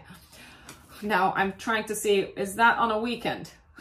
I'm like, yeah, make a presentation. Yeah, go out there, talk to people, and then, no, it's actually the Tuesday. double checking, folks. My least favorite day is the 11th of November, Aquarians. Also, the day before and the day after, Mars opposes Uranus. Something could blow up at home. It could be something that is overheated. It could be like something that has been like bubbling up under the surface, and it might genuinely blow up. So I would pay attention to the gas. I would pay attention to anything that uses heat in general. I would pay attention to things getting overheated. I am not liking this energy at all. I'm not liking it for you. I'm not liking it for anyone else. So if you listen to all the other signs, you're going to see that this is my absolute least favorite day. Careful when it comes to accidents in the home connected with heat and sharp tools. Don't rush. Health and safety first, if you ask me. Careful when it comes to electricity as well. Electricity and heat. Those are kind of like two keywords to keep in mind. A very challenging. Well, obviously it's going to be challenging, like a very challenging and sudden conflict with a family member, but maybe also with a boss. I'd say very, very careful what sort of side you are on, and how much you push for what you stand for, Aquarius, because there might just be no going back. So if you're going into a fight, if you're going into a conflict, if you're going to publicly oppose someone, be it a parent or a figure of authority, it really feels like something is breaking, like a relationship is breaking around this time. There could also be some sudden news coming your way, connected with leadership at work, and in particular, that might be the theme around the new moon on the 13th of November, Aquarius, active 3 days before, 3 days after. There's a new moon in your house of career, opposing Uranus, so maybe sudden changes in terms of management and leadership at work. It could also bring sudden changes when it comes to the evolution of the industry that you are in. You might also decide to take on a new position, maybe a new position that takes you away from home a little bit more, or maybe a position that not everyone has been very supportive of. Maybe I'm gonna give you the example of a partner. Maybe a partner said, no, don't take this position because it's gonna involve a lot of traveling, and how are you gonna be able to spend time at home with the kids and with me? However, this new moon is in a nice aspect to Neptune in your second house. So if you are entering a new chapter professionally, which you might, it looks like you're going to be better off financially. So personally, I would consider it, because your bank account might thank you. I like the 17th of November. The Sun and Mars are trining Neptune. I feel like you're maybe closing a deal, closing a partnership at work, and you seem to feel very confident that good things are going to come out of this. It also looks like your instincts are serving you very, very well around this time, around the 17th of November. This could also be a day when you make up, when you bury the hatchet, as they say, with a family member, particularly the mother. The mother is the one that I'm thinking about. 22nd of November, the sun goes into Sagittarius in your 11th house, Aquarius. I like this because Sagittarius season is going to be very social for you. So for the next month, you're probably going to have a jolly good time getting together with friends, attending group events, going out into the world, celebrating together with your peers, your friends, maybe even your work colleagues. So I'm liking this. I'm not the biggest of fans of the 23rd and of the 25th of November. 23rd of November, the sun is squaring Saturn. I feel like maybe you need to like push the brakes a little bit on being overly social, because it might cost you more than you thought it would cost you. And you're right now with Saturn transiting your house of income, you are in a particularly cautious and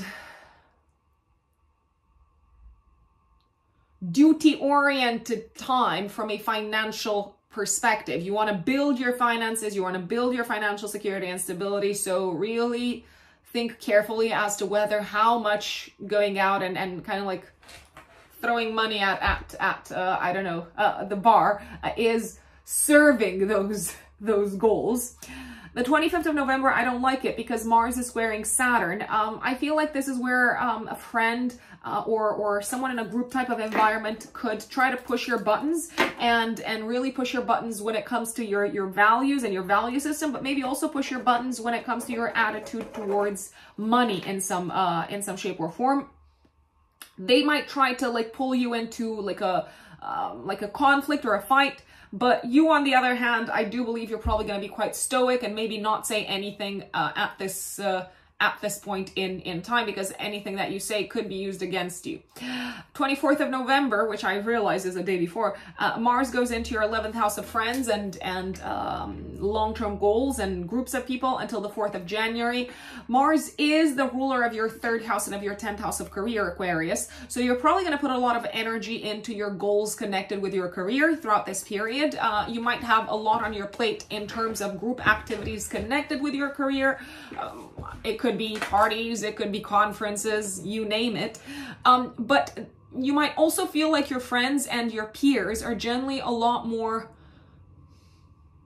antagonistic than they normally are. So there is a risk, a higher risk than usual, to get into fights basically, and for you to have the opportunity to defend what it is that you believe in.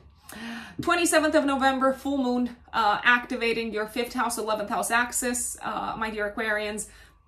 Well, this could be a time for partying and celebration, but I feel like you're probably gonna dial down the whole kind of like partying, celebration, and having fun theme, because you are thinking about money. You do seem to have some concrete goals financially. You do seem to feel the pressure of a financial nature quite a bit, and there is also a possibility that you might decline some invitations around this time because of what you're going through from a financial perspective. This could also be a time when you decide to no longer collaborate with a group of people because it doesn't make sense to you financially. So that is a possibility. Some of you could also stop attending like a group type of activity. I don't know, playing tennis, for instance, because once again, you're thinking, I gotta really get my money in a good place, and this hobby of mine costs a lot, so I'm gonna scale back. Very, very possible. And last but not least, my lovely Pisces, Pisces suns and Pisces risings. What does November have in store for you? Well, Pisces, lovelies. I like the transit of Venus through Libra in your 8th house from the 8th of November until the 4th of December. This might be a particularly enjoyable time when it comes to intimacy with a romantic partner, obviously. It could also feel like you attract gifts throughout this period, and you're in a very kind of like gifting oriented mode. You might be very inclined to kind of like shower others with gifts in general. You might also pay for someone's classes or courses throughout this period. So something of an educational nature. This might actually be a really nice time, a really auspicious time from an investments perspective, with the exception of the 28th of November, maybe also the day before, the day after, when you might decide to sell something, to get rid of an investment, or to get rid of an asset in some shape or form. 28th of November, day before, day after, it might also feel like it is time to no longer collaborate with someone who you used to make money with, I'd say, and maybe you need to have the conversation. Maybe it's very clear to you, this is not going to work moving forward, I'd say. Venus can also bring a lot of clarity over a topic. So from the 8th of November until the 4th of December, a topic that maybe caused quite a bit of anguish and mental stress. And Venus might come in through someone else, because Venus is very relational. So there could be a person coming into your life and helping you make sense, or helping you even overcome something that has constituted a source of crisis, mental anguish, or stress. Going back to the beginning of the month, 3rd of November, Venus opposes Neptune. What's going on here? So, it might feel like someone who's trying to be helpful is really not getting why you're being very sensitive about a topic. So they might try to give you some very constructive, useful feedback, but they're really hitting the mark, because for you it's a very emotional thing that you maybe don't want to address in a very rational, kind of like analytical way. Not necessarily the best of days romantically. It might just feel like you're not on the same page with a romantic partner. 4th of November, Mercury opposes Uranus. Travel plans are likely to change at short notice. There could be some sort of an incident on the road that causes delays, that kind of like asks you, well, the incident is probably not going to ask you anything, but as a result of it, you might need to, I don't know, rebook your flight. I would, if you are traveling, especially long distance, I would have a plan B, and I would leave home very early, I'd say. It's not necessarily my favorite day, the 4th of November, when it comes to taking exams, when it comes to writing, to speaking, especially speaking in public, especially when it comes to addressing people from like a different culture, or like a multicultural kind of group, because it might just feel like, once again, your words are not hitting their mark. I like the 6th and the 7th of November. They are two of my favorite days. On the 6th, Venus trines Pluto. Fabulous, fabulous day to go out with friends. Go out on a date with a romantic partner. Say yes to a date. Say yes to a social kind of like invitation. Collaborate with friends on something work related. You could also receive some really productive advice from an advisor, a consultant, such as an accountant, or maybe even a financial advisor. This very, very smart, insightful maybe suggestion or recommendation seems to help you achieve your long-term goals, maybe even long-term goals connected with relationships or money, I'd say. 7th of November, Mercury trines Neptune. Wow, you are super, super inspired by something that you read, something that you discuss out into the world, maybe also by something that you kind of like see in a museum or in a cultural environment. This could also feel like a very inspirational day in terms of listening to something that just kind of like clicks and makes sense. And it could be almost like a day of a spiritual epiphany of some sorts. 10th of November, Mercury goes into Sagittarius in your house of career and is going to square Saturn.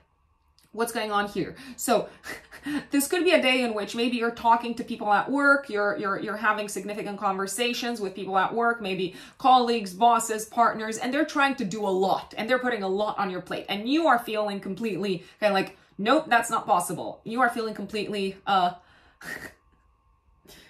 like the one who's got their feet firmly set on the ground, and that has to clip the wings and maybe the enthusiasm of some of these people, because they're just kind of like trying to do too much, and it is not possible. So I do believe you might have to like say no and draw the line and remind them of what is practical from like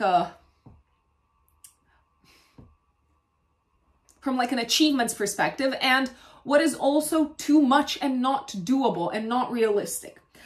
My least favorite day is the 11th of November, also day before, day after Pisces. Mars is going to oppose Uranus. This could be a day of accidents on the road, not necessarily for you, but again, for people who are on the road in general. It could be a day when you have to unexpectedly spend some money connected with traveling, cars, transportation, foreign lands, foreign countries, visas, passports, residency matters. There is a possibility that if you're taking an exam around this time, it might not necessarily go exactly as intended and you might need to pay for it again. If you are traveling around this time, I would absolutely take insurance and make sure that all your documents and paperwork are in place.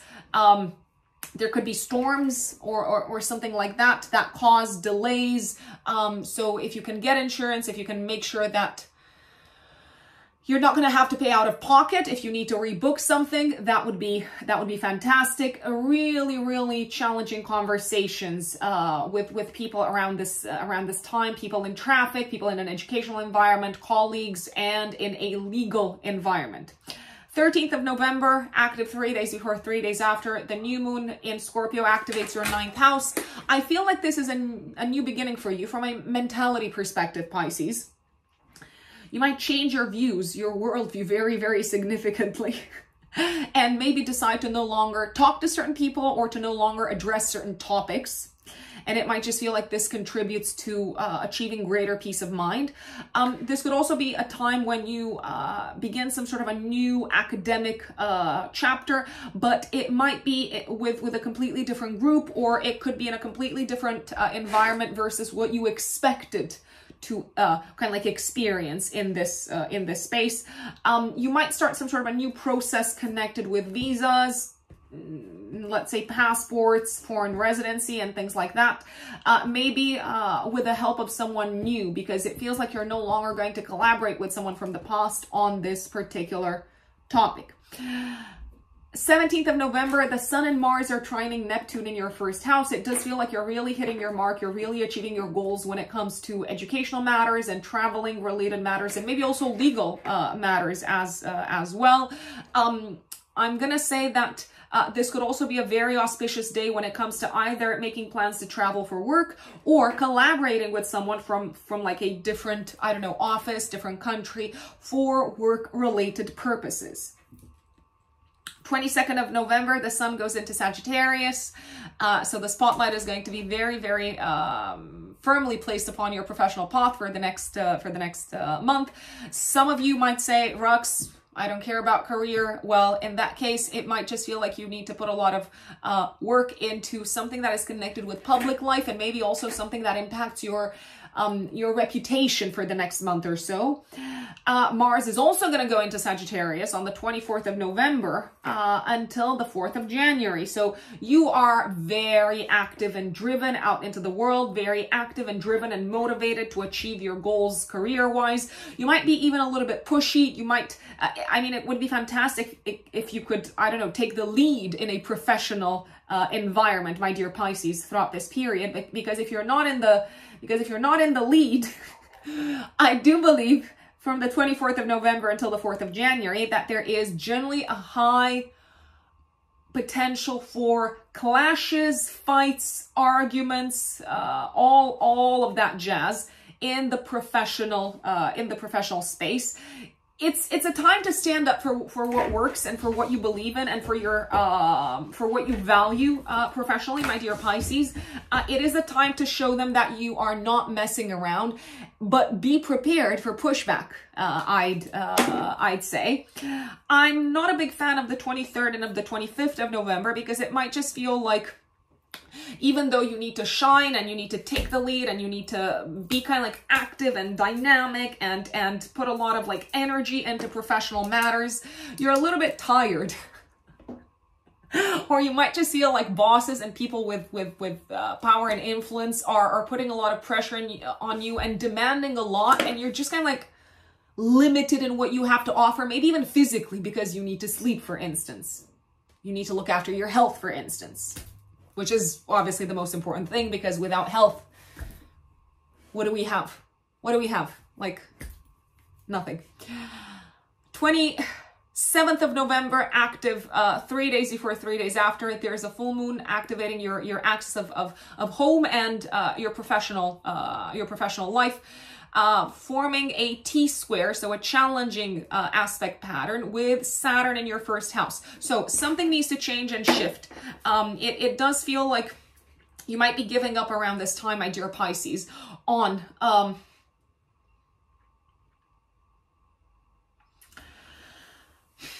how should I put it? Maybe on some sort of a goal connected with your home life, potentially because your career is very, very demanding. It does feel like there's a lot of stress placed upon you because there's things going on both at home and also in the professional space, and you have to manage expectations. Maybe you have to say no. Maybe you have to manage how you allocate your time and your energy and your resources, because you do seem to be quite drained physically at this point in time.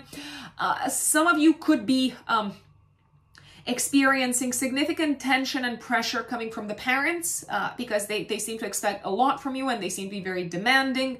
Work and home life are very, very demanding at this time. And to me, it says that you can't go on in the same way. You just need to like reorganize your time. You might need to reorganize how you allocate your resources. You might need to give up on some goals and kind of like do what's realistic. And you might also need to institute stronger boundaries overall, my dear Pisces. Some of you could be wrapping up a home-related chapter, maybe something that you've started working on or thinking about in June, especially around the 18th of June. There's a possibility that something could break at home. And you might just need to fix it. And I realize maybe it could be a small thing. I kid you not. But it could feel like it's a little bit the straw that breaks the camel's back. And you just have to look very closely at what is doable and what is not doable, and kind of like do the right thing, even if... And sometimes the right thing might be to kind of like take some stuff off your plate, even if you don't want to disappoint anyone, but sometimes you might just have to. And that is Pisces. Folks, I want to thank you once again for tuning in and for listening to your November horoscope. Please let us know in the comments how November goes for you. Even if I don't reply to all the comments, because there's many of them, I do read them all, just so you know. And don't forget that if you want to work with me, you can find me on my website, which is writteninthestars-astrology.com. That is writteninthestars-astrology.com. At the time when I'm filming this, which is the end of October, I'm taking bookings for December. So for the last month of the year. If you want to follow my personal life also maybe more closely, and if you want to get more regular updates, I'm also on Instagram. My Instagram handle is @Rux Unbelievable in one word, and I only have one account. I don't have multiple accounts, just one. So if anyone messages you pretending to be me and asking for, I don't know, like a donation or whatever, please block and report them, because they are not me. There is only one Rux Unbelievable. That's it in one word. Enjoy November, folks, and I will see you next time.